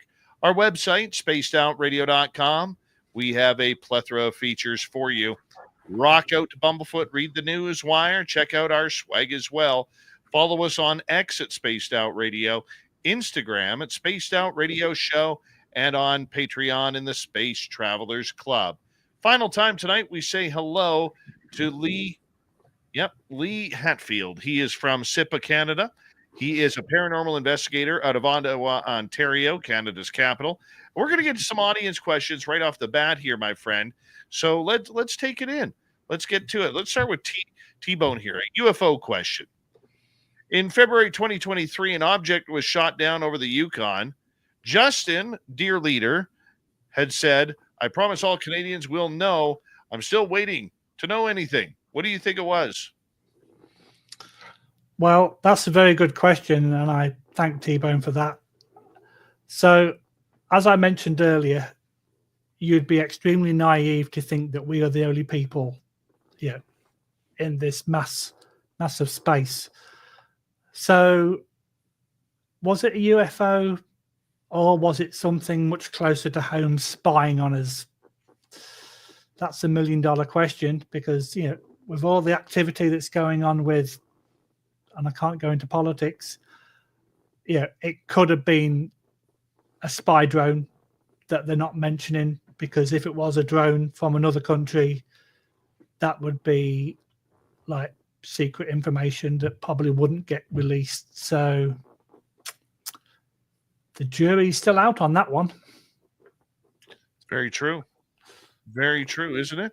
So let's go to another question here. Let's go to Linda. What's your top 3 scariest places you've investigated? Okay, so I've mentioned 2 of them already. So one is the jail in Cornwall in Ontario, and the other one is the jail at Hawkesbury. There's just that feeling of, because of all the death and the bad vibes of the people that lived and were, not lived, they were kept there. To investigate jails, that does make it a little bit more of a nervous investigation. And the third place I've investigated was probably a church. And that may sound a little bit bizarre with it being scary. However, you've still had death in church, funerals and that kind of thing.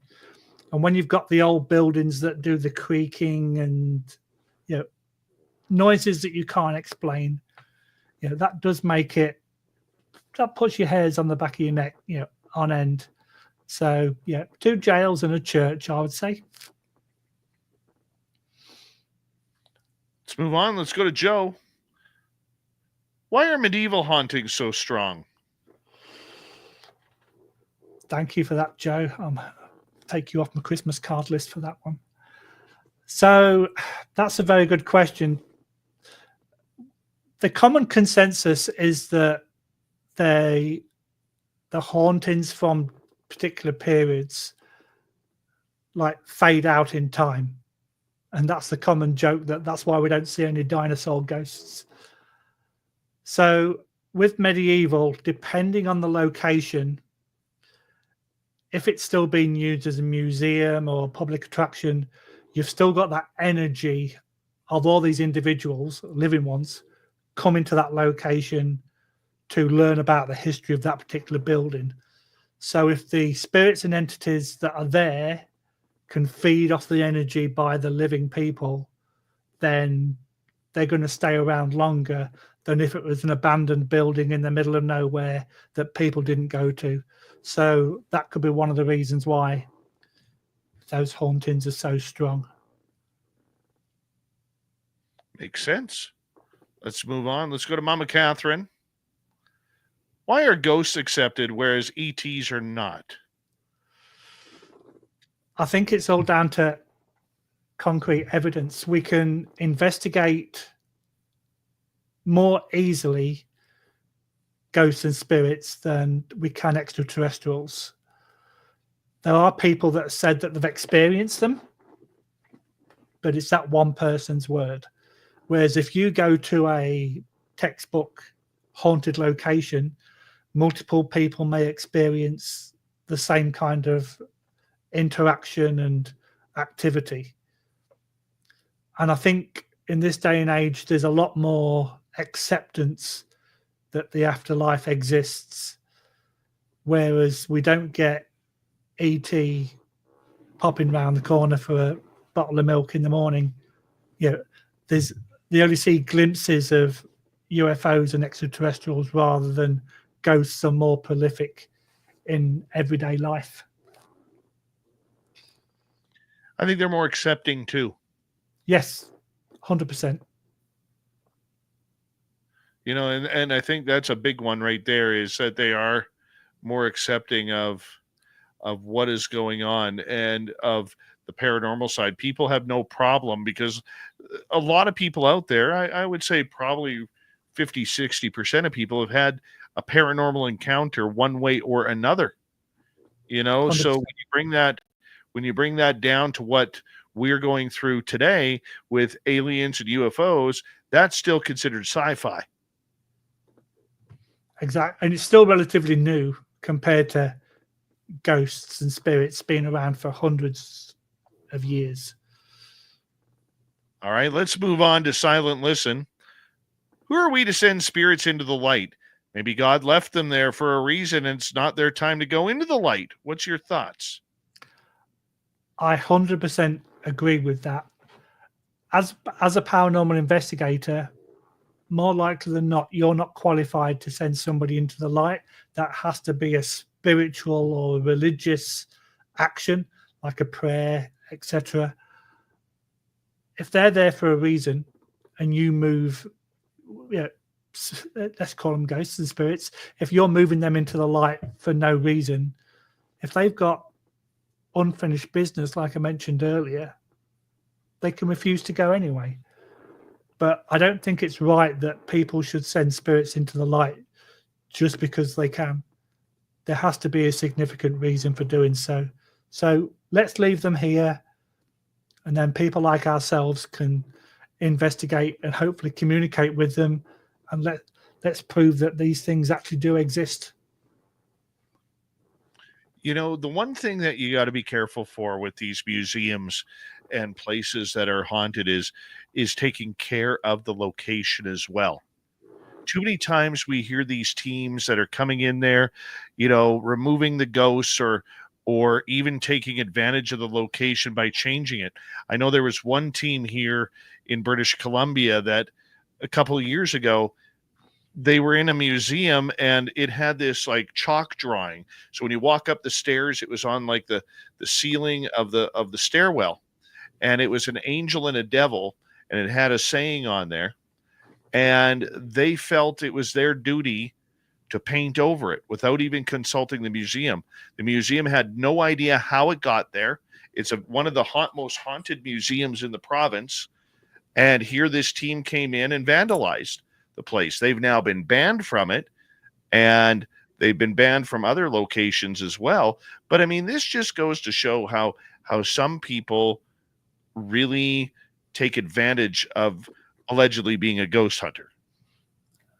Absolutely agree. And like I say, what right do we have if those people have been living there for 200 or 300 years and they're not harming anybody? They'll say hi to people or they'll touch people occasionally, but they're not causing any harm.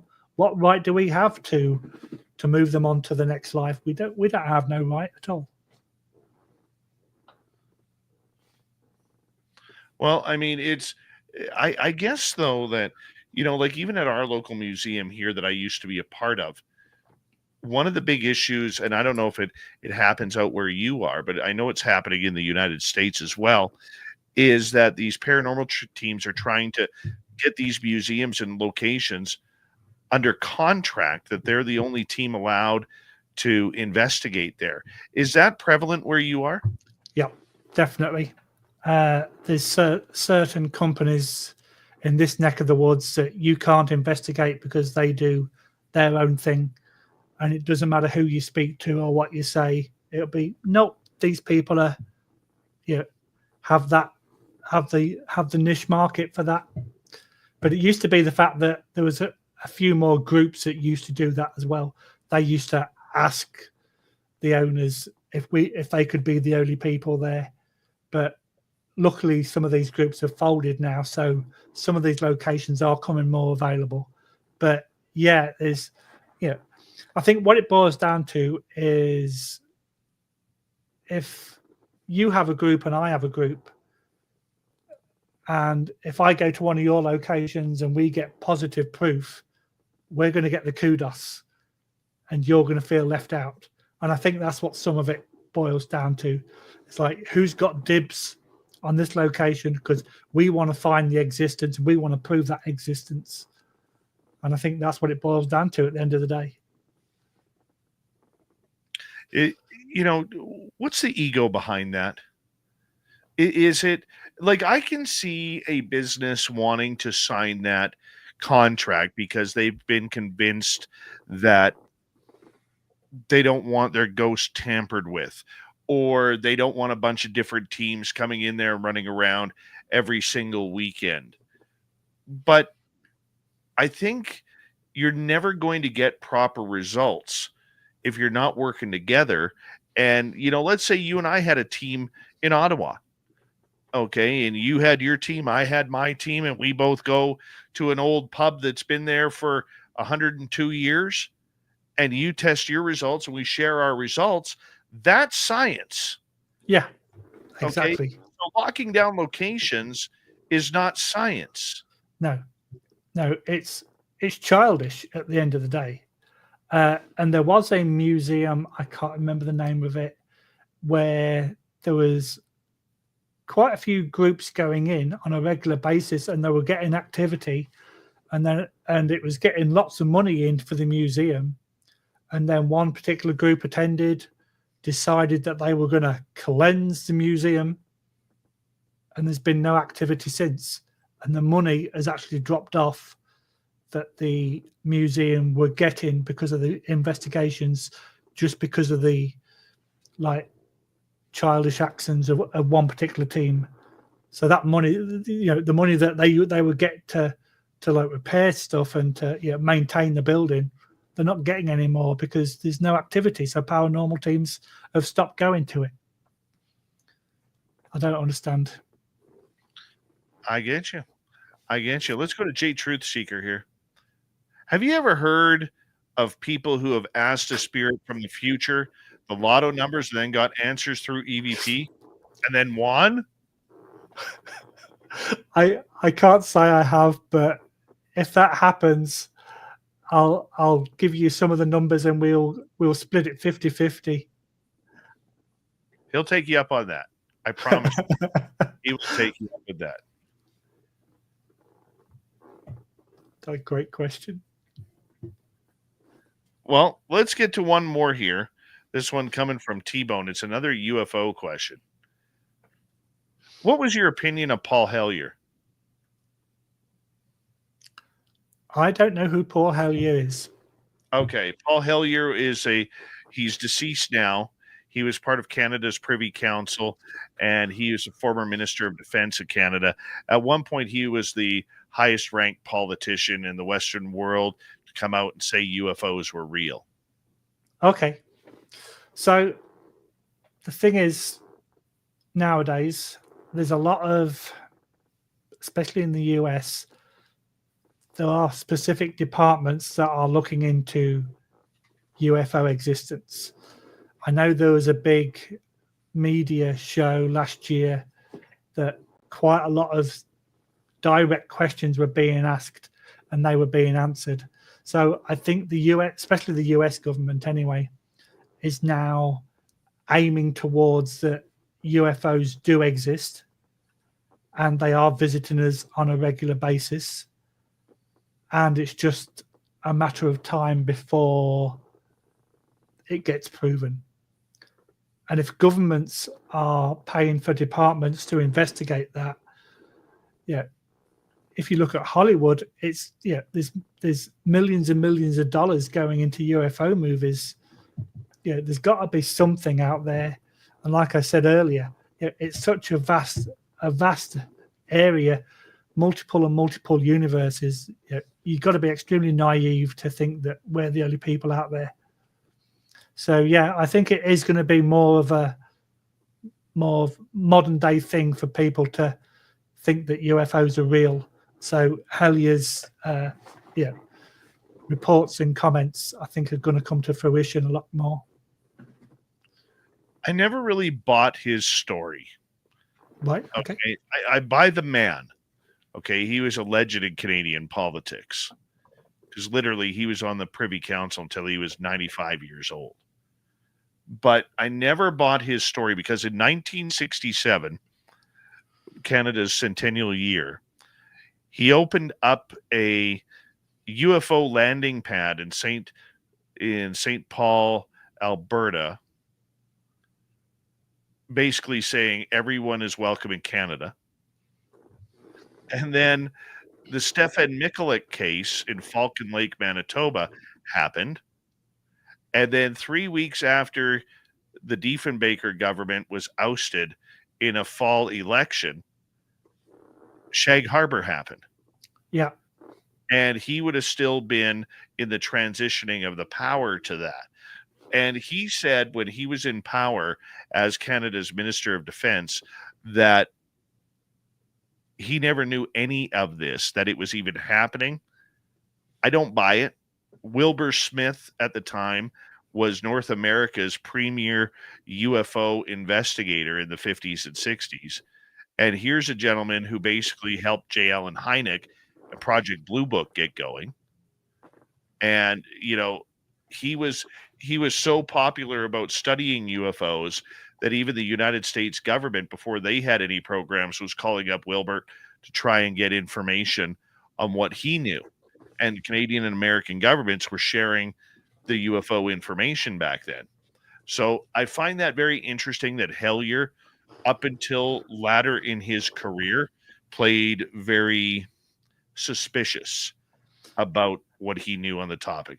I think he didn't want to get into it because he would have to name names, and then it opens up a Pandora's box. Absolutely. And I think back in the 50s and the 60s and even as modern day as the mid 80s, a lot of these people that were doing these investigations had less proof than what they have nowadays. So they were kind of called more crazy people than what they are now. Where now there's a lot more unexplained evidence of UAPs or UFOs than what there was back in the day. You're no longer being called a crackpot for reporting it. You're now kind of taken seriously. So I think a lot more people nowadays do believe that there is something, and it's just a matter of time before it's proven. We got about 5 minutes to go here before we have to say goodnight to you. And I've thoroughly enjoyed our conversation tonight. Really have. What do you want people to know about the paranormal? What is your goal? I want it to be taken seriously. Because like we mentioned earlier, you've got the two groups. You've got the ghost hunters and you've got the paranormal investigators. More people need to be paranormal investigators rather than just going out there for giggles on a Friday night and hopefully they're going to get spooked. If more people take it serious and more people do the scientific approach and obtain evidence that we can examine, then I think we've got more chance of proving the existence, and there's more chance of the scientific fraternity taking us more serious than what they do now. Mm-hmm. On the UFO front, or no, on the paranormal front, do you think that we have the ability to ever prove that ghosts mean life after death?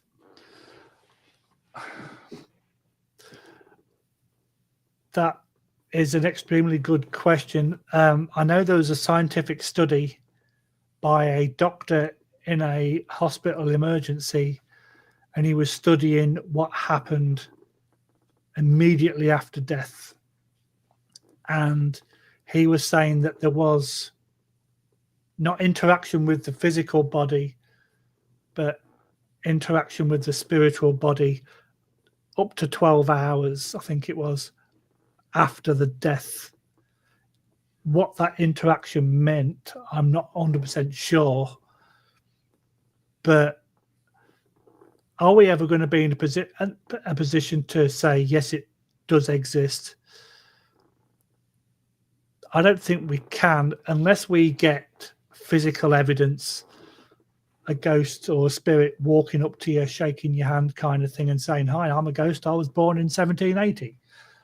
I don't think we're really ever going to get that concrete evidence, because it's common knowledge within the paranormal world that spirits need a lot of energy, and that energy is not always readily available. So if they can't manifest, or they can't do an EVP or move things, then it's going to be more difficult for us to actually explain their existence and to prove their existence. 2 minutes to go here. Do you think then that we will be at least able to, let's say in the next 20 years, to prove any sort of true communication as AI and technology advances? Are we getting to that point? I'd like to think we are. Technology is improving every single day. The only problem with AI is you can't prove what's real and what nowadays because of AI. But if AI is used in a constructive manner and it's used for the right reasons, I would like to think that technology could be improved enough for us to semi-prove or to actually prove that there is life after death and we can actually communicate. Because if we can get some constructive evidence to prove so, then we're halfway there. Then if we can get the AI to actually improve on that and to build on that, I think maybe, there's a good chance that we might be able to in the very near future. Tell everybody in the next 45 seconds how they can find information on your team and your podcast. Okay, so CEPA Paranormal, CEPA Canada, Scientific Investigation of Paranormal Activity. We are on YouTube, we are on TikTok, we're on Instagram, and obviously Facebook. And I started a podcast at the end of February. We're currently on episode 5, but I've got episodes right up to July planned so far. And we've got people from the Bigfoot, UFOs, spiritual, talking about fairies, demonologists, exorcists, and all that. So please come and follow us on all the social media channels. The podcast's available on all podcast platforms. So come and follow us, and hopefully you can learn something. All right, everybody. That is Lee Hatfield from CEPA Canada. Swamp Dweller kicks off hour 3, and little Timmy James and a jam-packed UFO report. You're listening to Spaced Out Radio with your host, Dave Scott.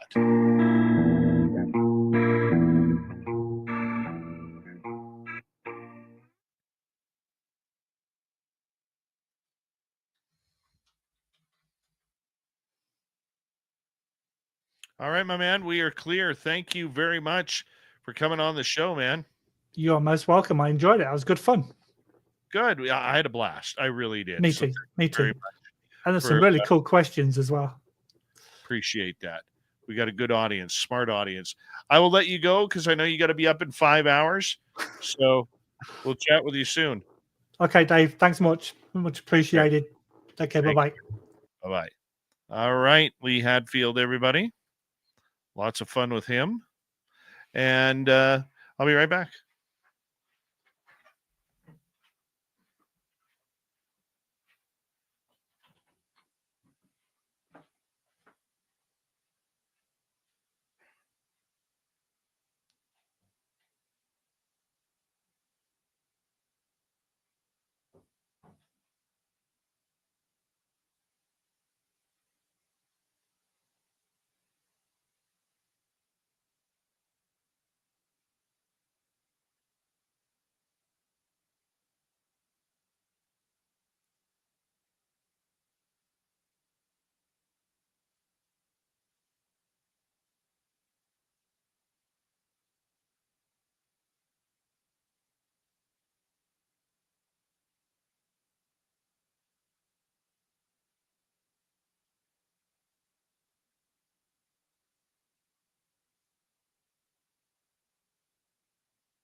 All right. Let's bring in little Timmy James. What's happening? How you doing? Good. How is Did your you- little happy poo? Oh man, it was like it seemed to take forever for me to get to sleep, and then when I did, it was like bam. I was like, okay, my alarm went off. I was like, gotta get going. Uh-huh. Uh-huh. Hmm.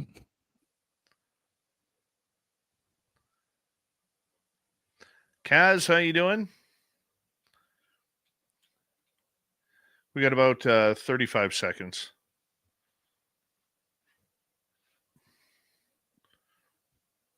Good to see you today.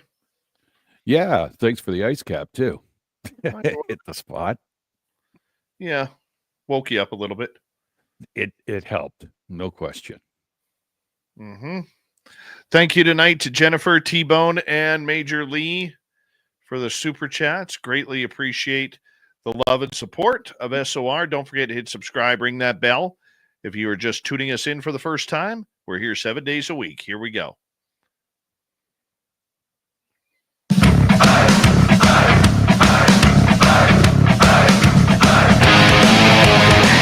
Here we go, third and final hour of Spaced Out Radio tonight. My name is Dave Scott. Love it when you're tuning us in for all the weird and strange that happens in our time. All right, let us say hello to everyone listening in on our terrestrial affiliates around North America, digitally on every major podcast network. Our website, spacedoutradio.com. We have a plethora of features for you. Rock out to Bumblefoot, read the news wire, check out our swag as well. Follow us on X at Spaced Out Radio, Instagram at Spaced Out Radio Show, and on Patreon in the Space Travelers Club. The Desert Clam has set the password for tonight in the SOR Space Travelers Club. What do you got for us, Clam? Napaform. Napaform is your password. Use it wisely, space travelers, as the Clam sets the password each and every night right here on Spaced Out Radio. Let's head to the swamp.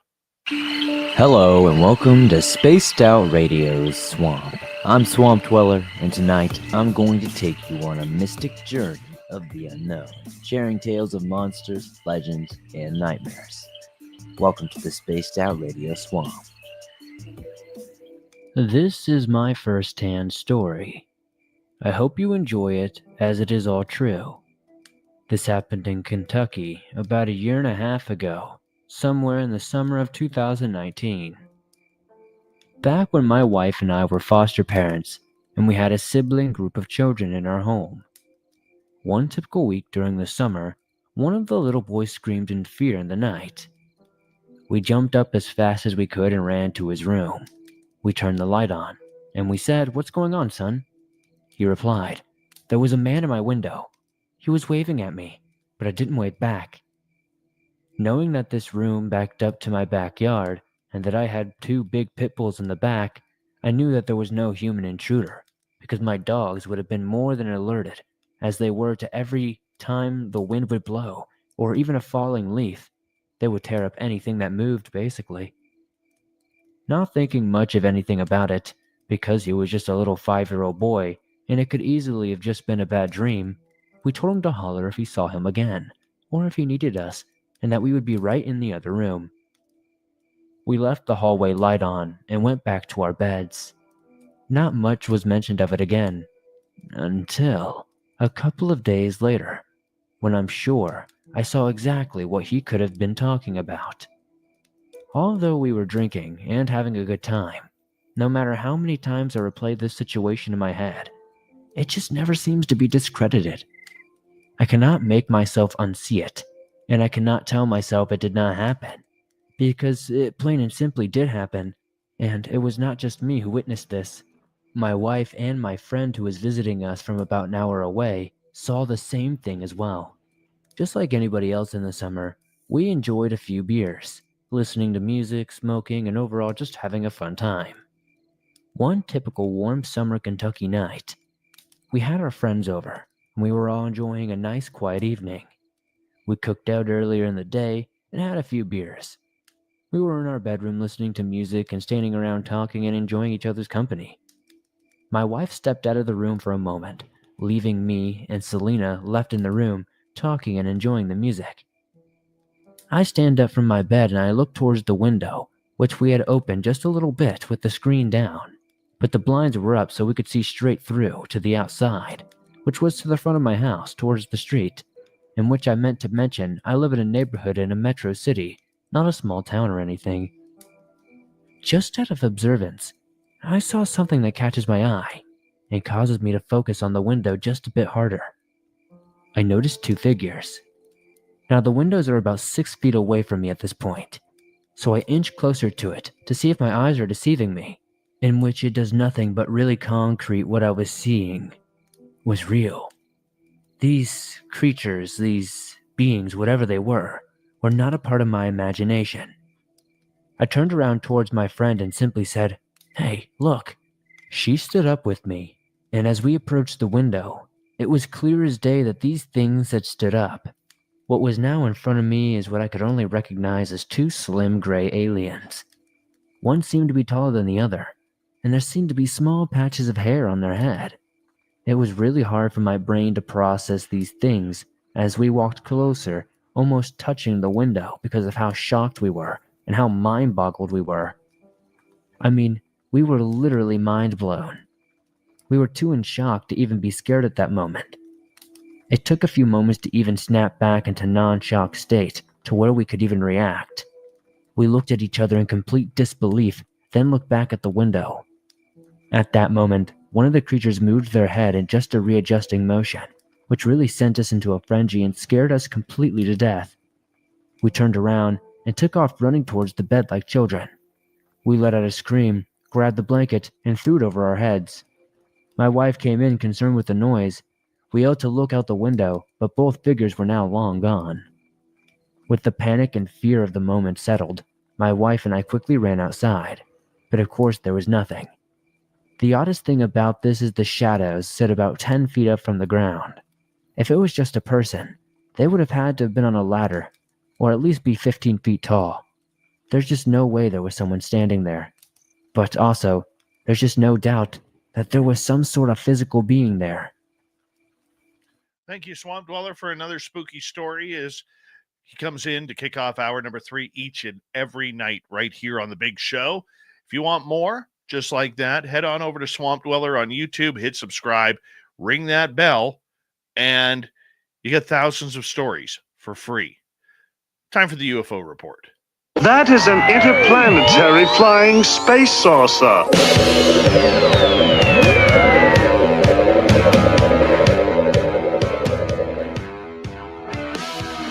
You have made me very angry.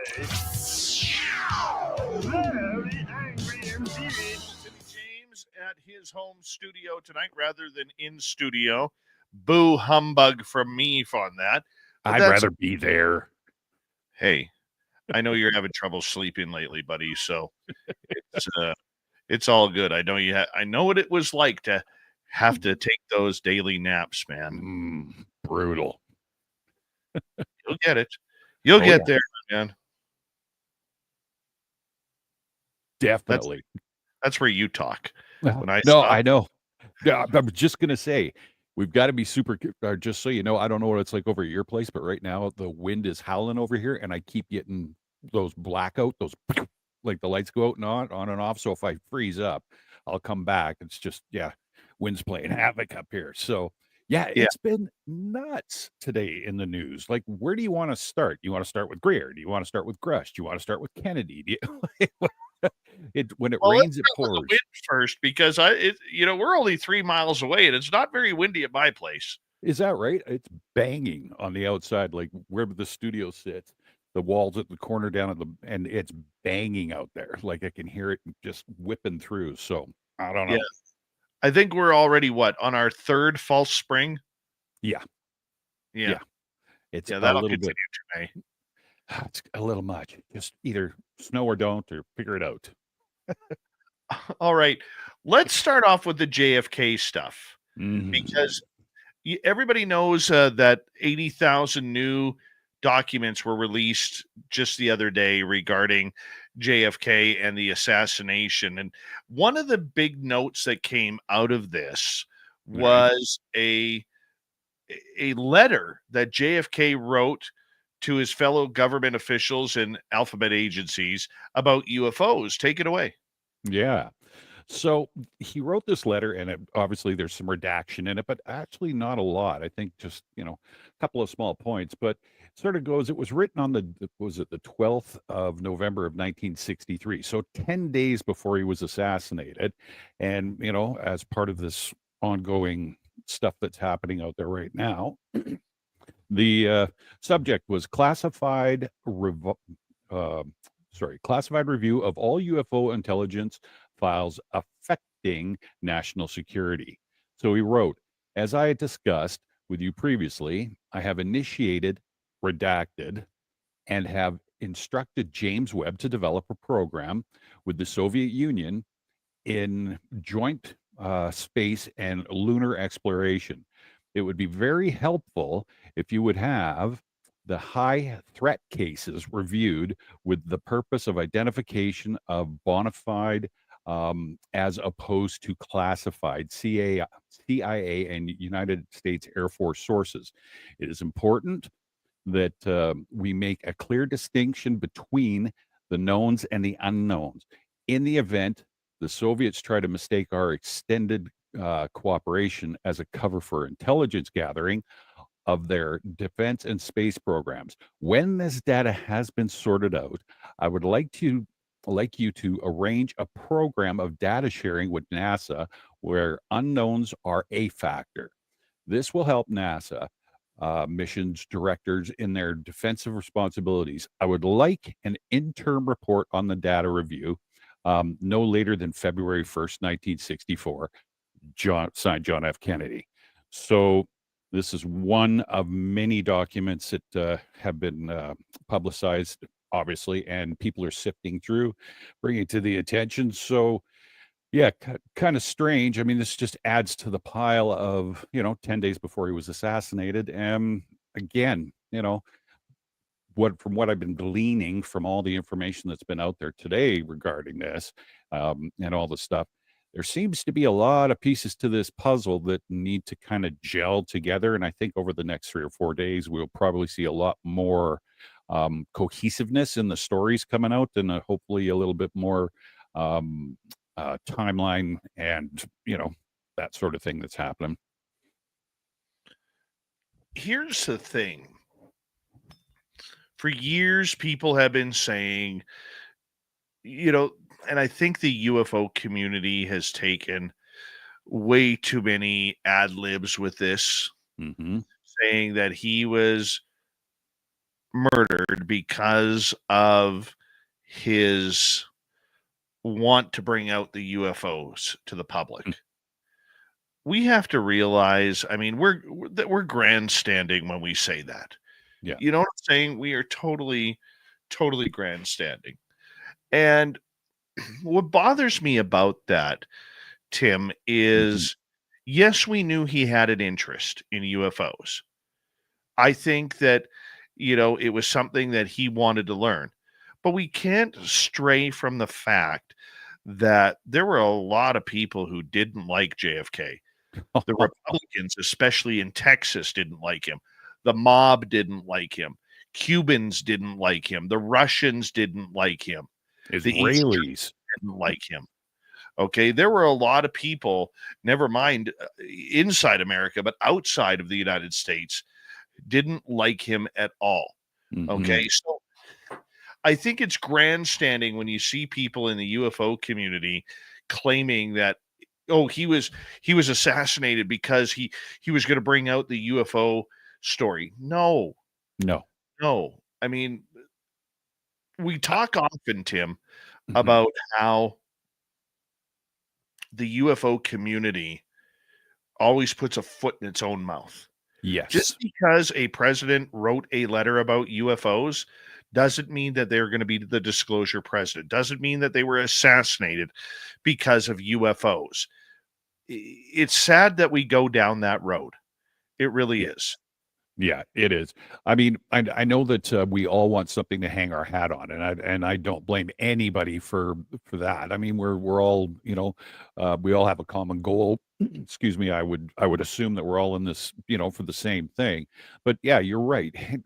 Just this is just too simple to be the answer, and I mean, and it's way too blatant to be just the answer. I think, like you had said before, there was so much other stuff that's going on, politicians and stuff like that. There's so much more to this puzzle. I think that us, speaking ufologists, apologists, whatever you want to, whichever way you want to look at it, believers, I think that, yeah, I think it'd be very, very, very naive to just say, that's what happened. This is what it's all about. And it's not even close. Not even close. I think, like I say, it's just one of many, many, many pieces of the puzzle. It really is. Here we go. It really is a piece of the puzzle that we need to, to continue to watch and to figure it out. Mhm. But I mean, I just don't like the fact that we're trying to make this story ours when there's so much more to it. Agreed. Totally. All right. Totally. So next, Where are we going?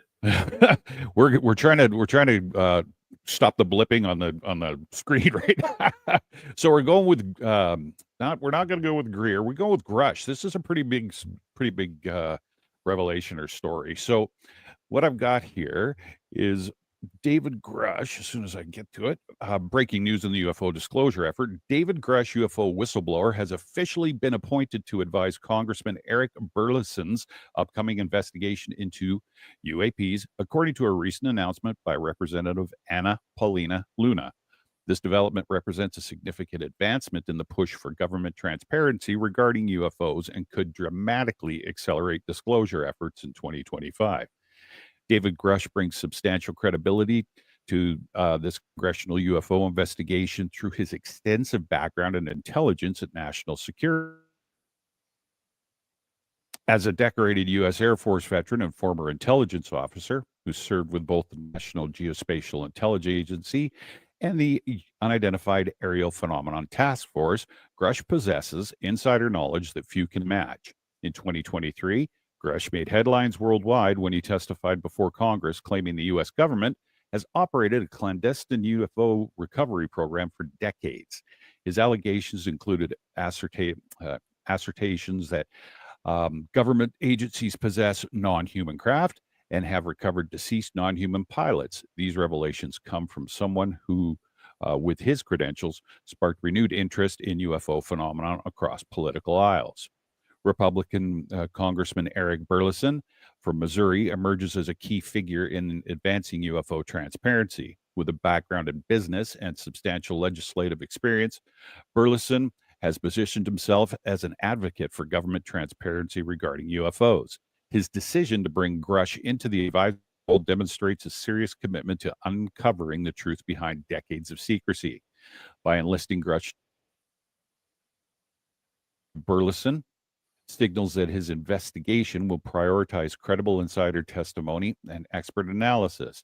This approach could potentially bypass institutional roadblocks that historically prevented meaningful UFO disclosure. So Representative Anna Paulina Luna has established a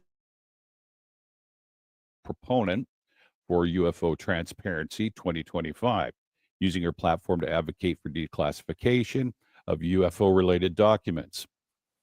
As a Republican Congresswoman from Florida and fellow U.S. Air Force veteran, Luna's announcement regarding David Grush's advisory role highlights growing bipartisan collaboration on UFO disclosure efforts. I spoke to Representative Eric Burleson, and he will be bringing on Grush to advise him on investigations. Luna stated in her recent social media post, confirming this significant development. Luna's persistent calls for declassification of sensitive documents related to UFOs demonstrate her commitment to ensuring public access to potentially transformative information about unexplained aerial phenomenon. The appointment of Grush to advise on congressional UFO investigation could produce several consequential outcomes. Grush's intelligent background provides substantial credibility to these investigations. Having worked within classified programs, his knowledge could help legislators navigate the complex web and government surrounding UFOs. With Representative Burleson leading investigations supported government agencies, including the Department of Defense and NASA, will likely face heightened pressures to release information regarding UFO encounters, potential crash retrieval programs, and claims regarding non-human intelligence. Grush's involvement will inevitably attract media attention and public interest.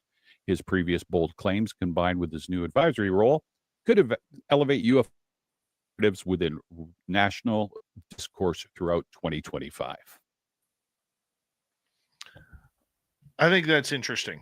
I really do think that's interesting in regards to, the fact that David Grush, who has been absolutely silent for the last year or so, all of a sudden comes out on this. We had heard rumors that he was pushing for this position. We know Lou Elizondo was also pushing for this position, but did not get it. I think it's a good move. I like Grush. I do. There's something about him. I've never spoken to him. I would love the opportunity. But I think it's a good move. Yeah. Because it gets somebody firsthand with the intelligence on this subject in there to actually, check it on out and to be able to provide information, and anybody who has maybe a whistleblower, because I know he's involved in a number of whistleblower groups on Discord, or maybe not Discord, but Signal, pardon me. I think it's going to be great, and maybe this is going to get his security clearance back. It would definitely have to in order for him to do the job. So I'm curious to see how that's going to go. I'm sure you would be too. Yeah, absolutely. I mean, like you say, he's been quiet for so long. I'm wondering, obviously this has been cooking in the background. I'm sure they just didn't call him yesterday and say, "Hey, you want to be part of?" But yeah, I think that this is going to be huge. I think this is going to be a lot of people like I just read. I think that there's going to be a lot of people talking about it, and I think with somebody high profile like this that hasn't been out, and no offense to any of the other whistleblowers that have, but out there waving the flag and writing books and doing all that stuff, I think this is the dog that's not barking, for lack of a better term. And I think that probably people will pay a lot more attention to Grush than, say, Lou Elizondo. That's just my opinion. But that's the way I see it. I think this may be good for moving the ball again further up that hill and hopefully getting a little closer to what we want to see. We were very much getting frustrated, along with many others in the UFO community, about why Grush went silent. I think we can now say we know why. Yeah. I am curious, though, with this new position, if he's still going to have the ability to be an advisor on the Spielberg movie, because apparently he was going to be an advisor to the new Disclosure movie that Spielberg is coming out with. And that came out about a month ago that this was going to be happening. And I'm wondering with this new position, if he's even going to be allowed to do that. I'm wondering if he's just going to be far too busy to be doing that. I get it. But yeah, I guess we'll have to wait and see what that turns out like, but let's hope not, because yeah, that'd be cool. Him and Spielberg working together. Yeah. It's an interesting story though, because the question is, what can he bring to the table? First and foremost, he's going to have to get. I think he's just going to bring himself and yeah. Hold that thought, Tim. Hold that thought, because we are going to go to break here at the bottom of the hour. Little Timmy James is here for the UFO report. He's being blinded by a windstorm outside his log cabin in the middle of the forest. This is Spaced Out Radio. The UFO report continues right after this. This is Spaced Out Radio, and your host, Dave Scott.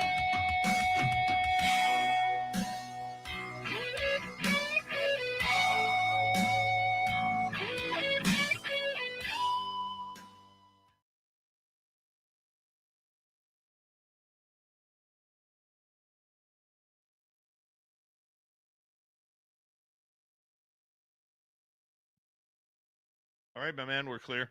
Beauty. Yeah, that's brutal. I can hear it through my headphones. It's not windy down at your place. That's got to be. Oh, Not really. we'll push through.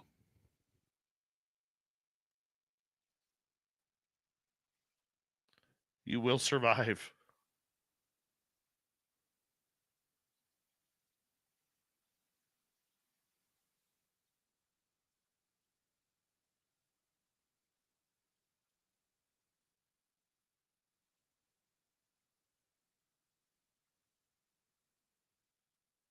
How'd the afternoon go?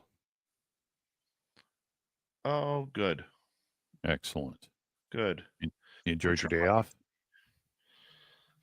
I forgot to do this. Thank you for the reminder. Okay. I tried to get the boy a haircut today, but he was all booked. The bearded barber was all booked up. So now I gotta do this.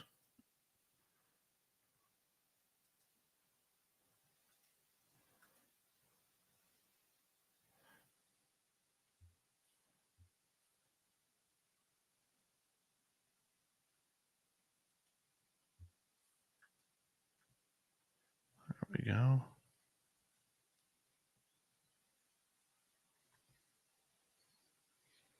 It's really cool because the bearded barber is actually going to be um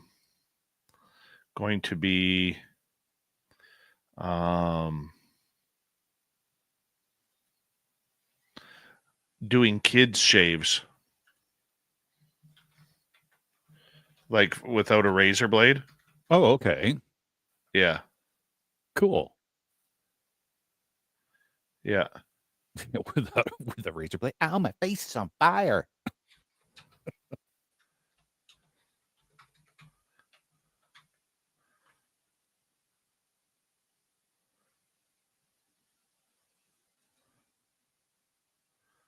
Oh, what the hell is this code thing?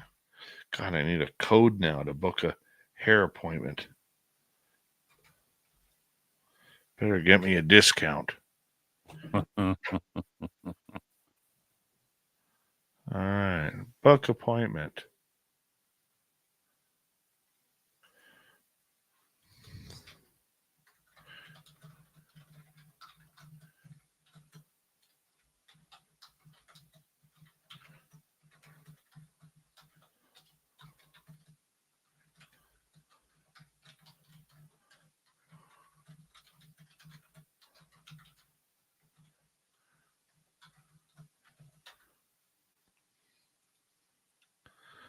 All right, book appointment. There we go.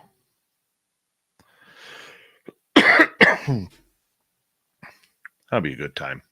Have you been to the barbershop? No. It's very old school. I like that. Yeah, it's very old school. Straight razor shaves and Yeah. He those are dresses in the dress slacks with the dress shirt and the vest on, and oh, nice. times. Right on. Yeah. Yeah, I had a straight razor shave from one of those old time sort of barber shops, and the young guy, and he's got a straight razor in his hand shaking a little bit. I was like, "Oh, dude." The first time I had one, I was really nervous, especially when he went around the throat area. And but now it's kind of like, oh, it's the greatest. I know. Hot towel. It's like, oh. Yes, there is a barbershop pole there too. It's fantastic. Yep. Mm-hmm. I miss those days. Oh, tell me about it. There was an old barbershop I used to go to in my hometown of Abbotsford. Yeah. And it was the old part. Like there wasn't even a sink in the place. Oh, wow. It was cut your hair, and then at the end of the haircut, he took a vacuum to your head and to your collar and your neck and everything. It was great. It was absolutely great. Yeah. Walk out of there going, I think the guy was about 84 years old. And I was like 18. It was fantastic. Thank you to Necessary Dialogue, Jennifer, T-Bone, and Major Lee for the super chats. Greatly appreciate the love and support. It's a wonderful way to support what we do nightly here on Spaced Out Radio. Here we go in about 8 seconds.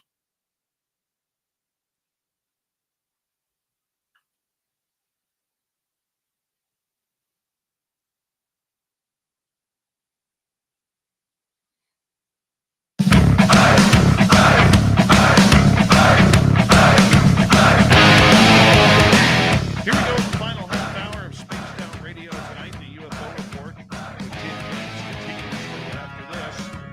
My name is Dave Scott. We appreciate you tuning us in for a lovely, lovely update on what's flying in our sky. It's not skies, because there's only one sky. Pet peeve of mine, man. Pet peeve. Reminder to all of you that if you missed portions of this show or others, you can check out our free archives on YouTube or any major podcast network. Our website, spacedoutradio.com. We had a plethora of features for you.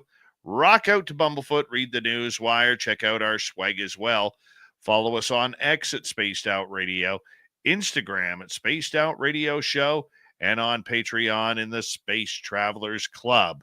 Let's go. Tim James here, hanging on out, doing the UFO thing, and we were talking about David Grush and whether or not he is going to do a good job, as he is now part of Burleson's team on the Conspiracy Theory Corner.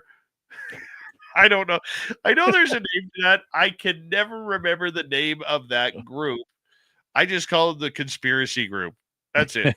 I think it's more fun. Yeah, absolutely. Absolutely. Yeah, so we'll wait and see what happens with that. That's pretty cool, though, I thought. So, hey, our favorite guy is back in the news today. That's Dr. Stephen Greer. So this story is not so far-fetched, I guess is the best way to put it. So David Greer, or Dr. Greer's Disclosure Project briefing document. So amid escalating interest in the UFO UAP issue early in 2025, Dr. Stephen Greer publicly released a 300-page briefing document that had already been presented to officials in President Trump's circle, as well as Congress people. 2 months later, behind a cover reading sensitive and confidential, it became available in hardcover and paperback with 90% of the same content, although with some names and tactical information redacted. What was behind the decision to grant such wide access? I want people to put pressure on their representatives to get this train moving a little better, Dr. Greer said.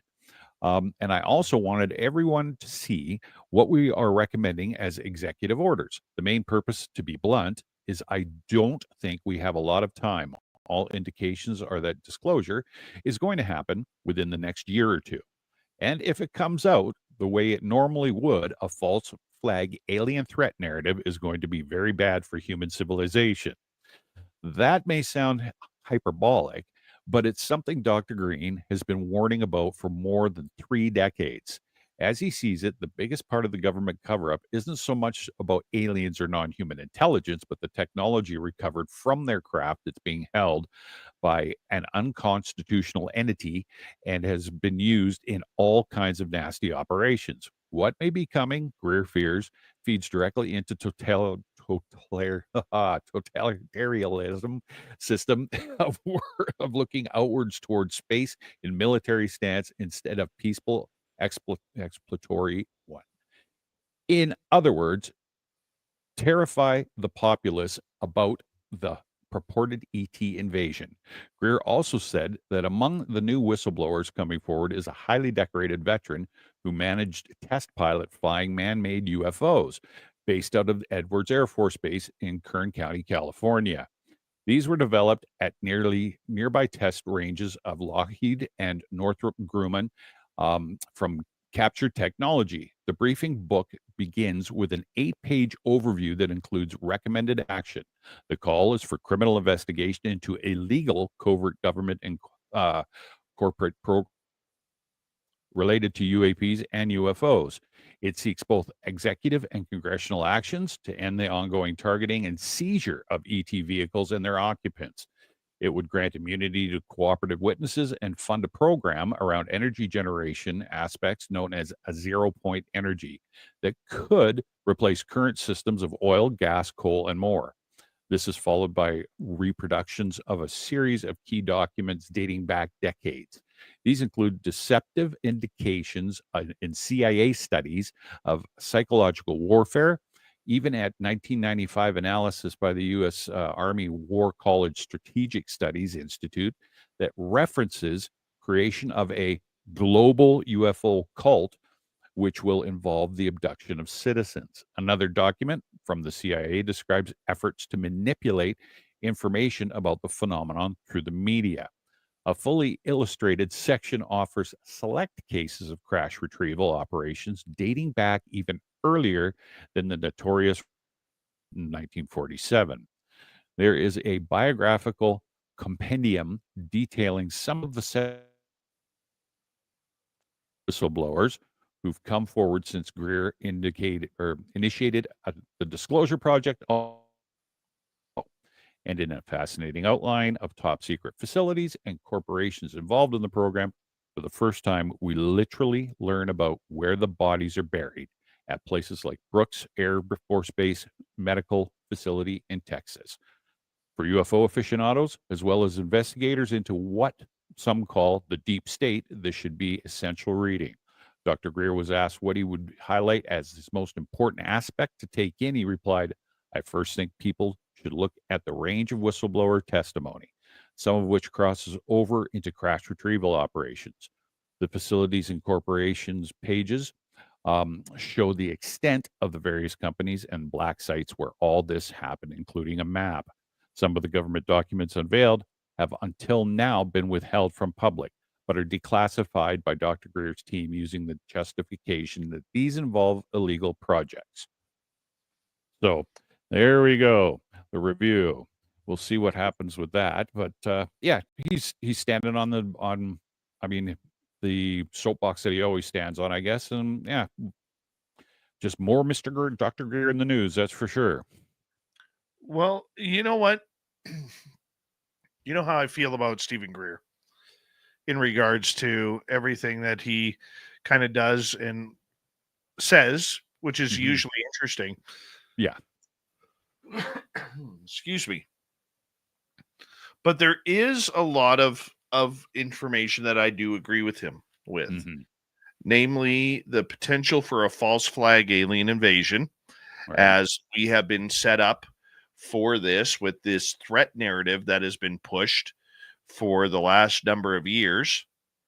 And I find that very disingenuous on the people who are pushing this threat narrative. And I've said that story so many times. I'm going to allow the audience to be bypassed by it. But I agree with him on that. I agree that we are getting closer. I don't agree that we are 2 years away from disclosure, because for the last 30 years, we've been a couple of years away from disclosure, according to people like Greer and a few others. Putting a timeline on this is not what we are looking at. No. You can't put a timeline on it. You really can't. I don't agree with that. That being said, I think he is a little bit accurate on the fact that, he says we got to be prepared for absolutely anything. Yes. Yeah. I don't see where his thousands of whistleblowers or 1,000 whistleblowers are going to all of a sudden pop out.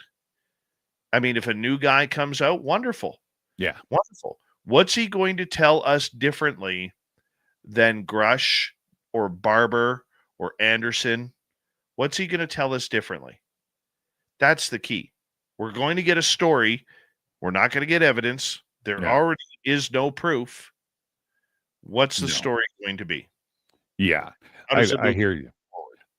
Yeah, I hear you. And and the funny thing is, it's so hard, like for me anyway, when I'm reading about Stephen Greer, is sometimes he is so off in left field that you go, like we had him when we talked on the other night about him. It was like, holy cow, you brought the Phoenix lights out. You know, he whatever his claims were, but then he kind of harnesses himself back in, and some of his points are very poignant. Right? I look read some of it and I go, okay, now that's an intelligent statement, or that makes more sense to me. And I don't know what it is. I start to go, okay, I get what he's saying, and then all of a sudden you make that left turn again, and yeah, you've lost me. So yeah, I agree with you, and I agree with what he's saying too. This false narrative and the false flag and stuff like that. Yeah, it just should not be happening. And he's right. And the timeline thing, forget about it. Just forget about it. It's going to happen when it happens. And quite honestly, we're doing what we're always doing. We're just trying to push that ball forward, and I'm sure that when it comes out, and if and when stuff starts to come out, it'll happen at its own time. I think that's the big thing, right? But yeah, Well, and I think you hit the nail on the head. It'll happen when it happens. The key for that, though, is just the idea that we do not want we do have to be careful and call out what the game plan is. If the threat narrative continues and this continues to be just a military study, that should have everybody who wants to believe in UFOs or studying this, it should have you on edge. Not that we're going to all of a sudden, get this false flag alien invasion, shut everything down, and, go collect your toilet paper quickly at the supermarket. Not that way. no. Okay, but we have to realize there are many people in Washington, D.C., and many government contractors who don't want this coming out. So the idea that Greer is saying that he has a whistleblower that, is test piloted, man-made UFOs, there's no story there. Okay, that happens every day at Palmdale. It happens every day at Area 51. Happens every day at Wright-Patterson, at Edwards Air Force Base.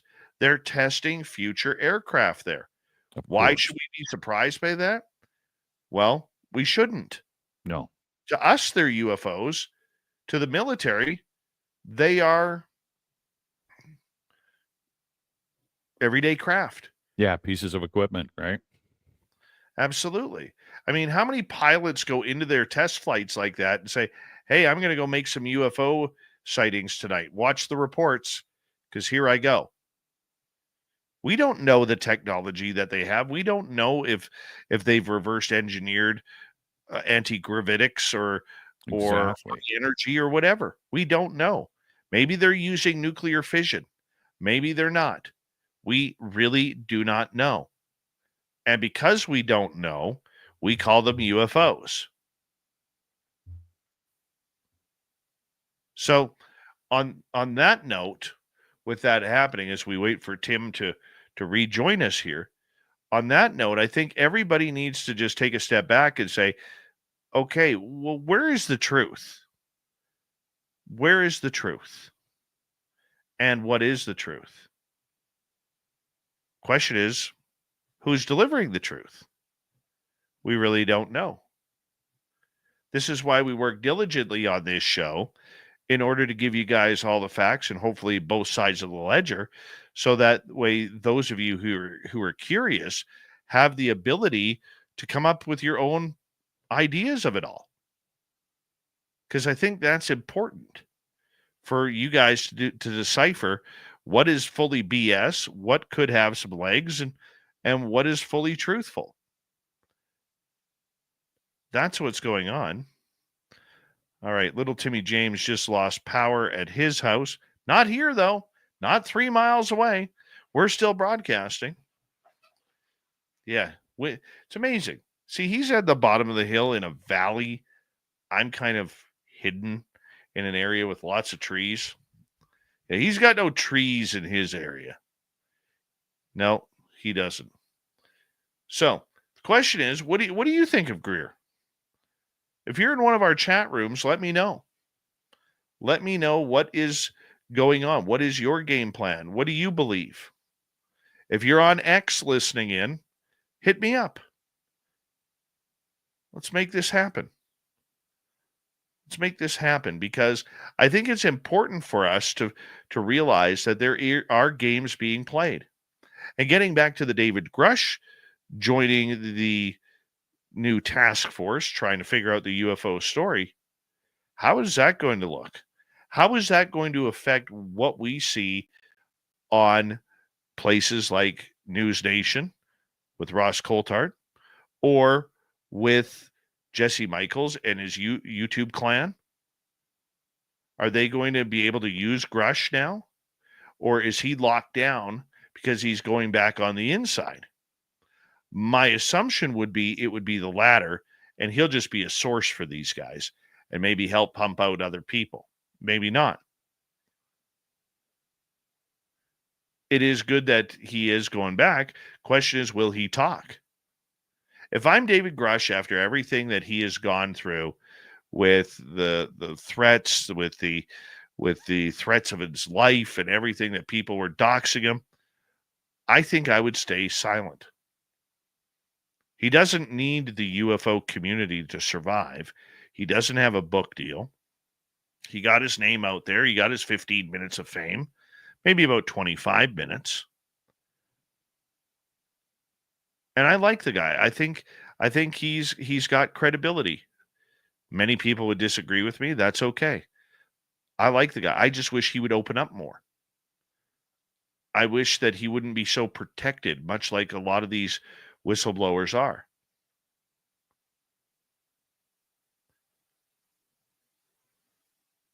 So the big question for me is, what is he going to be doing and what is his role? Because if he is just an advisor, well, he's still going to have top secret clearance, or will he be on the inside talking to people? That's what makes life interesting. We're going to see what happens here in the next little bit, just in case, right? But it is a story we're going to follow. We have to follow it because it's important to what we do. It's very important to what we do on a daily basis. It really is. So that's kind of interesting as well. Getting back to the JFK story here for a moment. I really hope that the UFO community doesn't blow this up the way we are known to do so. That would really be terrible if they do. I'm not going to be a fan of that. I don't think you should be either, but that's definitely your call, not mine. Definitely your call. Because I will say this, I was happily shocked to see that memo come out. Happily shocked. I knew JFK was into UFOs. The entire Kennedy family was. I didn't believe the UFO story that he was assassinated because he was going to come out publicly about it. But it just goes to show that there is a long line of presidents that have had extreme interest in this subject and trying to figure out what is going on. And you have to wonder, did Kennedy get briefed on Roswell? Did he get briefed on Eisenhower? If that happened, what did he get briefed on? Obviously, he had some knowledge to show concern and write the memo, which can be found online. And then like 8 days later, he was taken out. I just hope the UFO community doesn't blow that out of proportion. That would really, really suck if it did. Because we have a history, as I've said before, we have a history of shoving our foots deep down our mouths. And I'm tired of that. Tired of people, just for clickbait. Oh, Kennedy did this memo because he was going to expose UFOs, and then he was taken out just over a week later. Not true. Now, it's easy for me to say not true because I don't believe it. That's a personal opinion. But that man was hated. He was hated by so many people who just wanted him gone, didn't want him in that position whatsoever. If you're interested, take that deep dive. Now, one of the things that I heard online today, that there is only about a third of the information has come out. Some of it is redacted. We still don't know the overall killer. I mean, they're still kind of pointing the shooter to be Lee Harvey Oswald.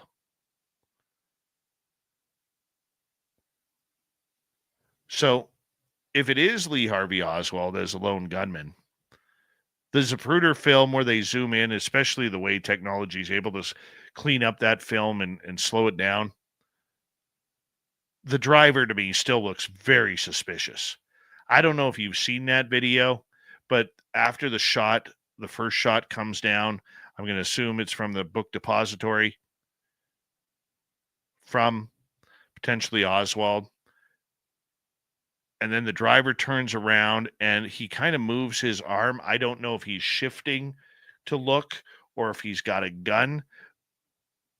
But there is the second shot that you see basically the forehead of JFK explode. So it makes me wonder, are there more than one shooter? It looks that way. What are they holding back? Why didn't they just come out? People, here's the thing with JFK. I don't think people want to know all the details. It's kind of like who shot JR. Remember the old TV show Dallas? Who shot JR? That's what people want to know. Who shot JFK? The rest of it can go into the file folders. That's what we want to know. Who are the shooters? Drop the names. Let's get this going. Thank you to Tim James for coming on in before a windstorm took him out.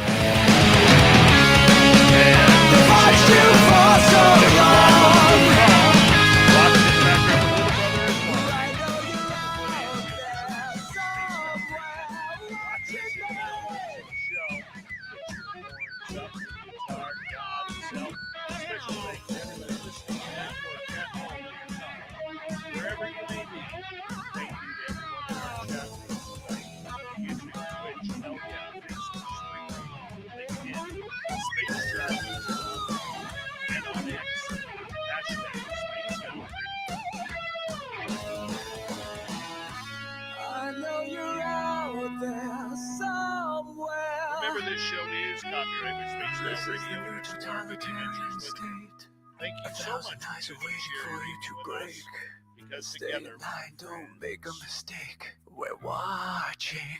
We watched you for so long. We wait for you to fall. We will expose you. I know you're out there somewhere watching me. Yes, the Wood Train has docked for the night. My friends, the show right again. This is not available. Your tickets never expire. And if you want to take a friend, you've got to do that too. Good night, everybody.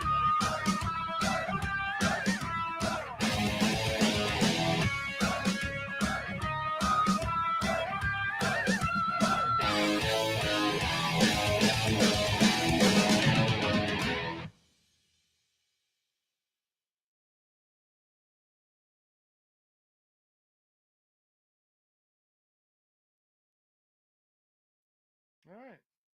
Good show, everybody. Good show. Way to go. Give yourselves a hand. Give yourselves a hand. Good job. Even you, little Timmy James, going back to bed after 35 minutes of being awake.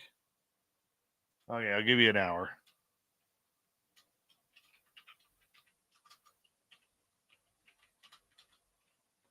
All right.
All right, everybody. Tomorrow night on the show, William W. Warwick IV will be here.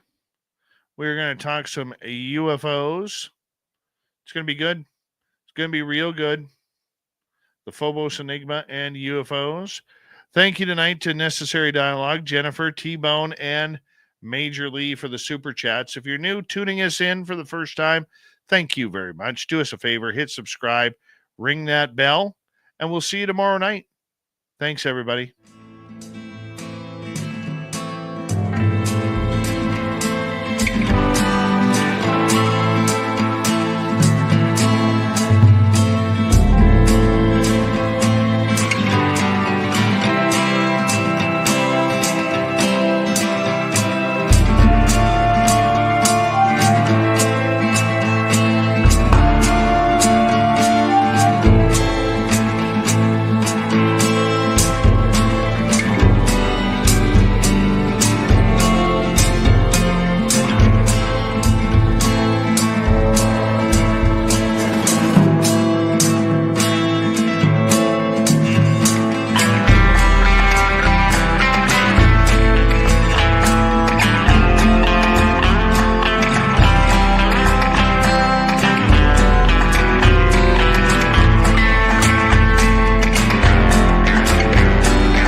Stay healthy, my friend. You too. If you need bail money, give me a call. Always, Dad. Take care. You too.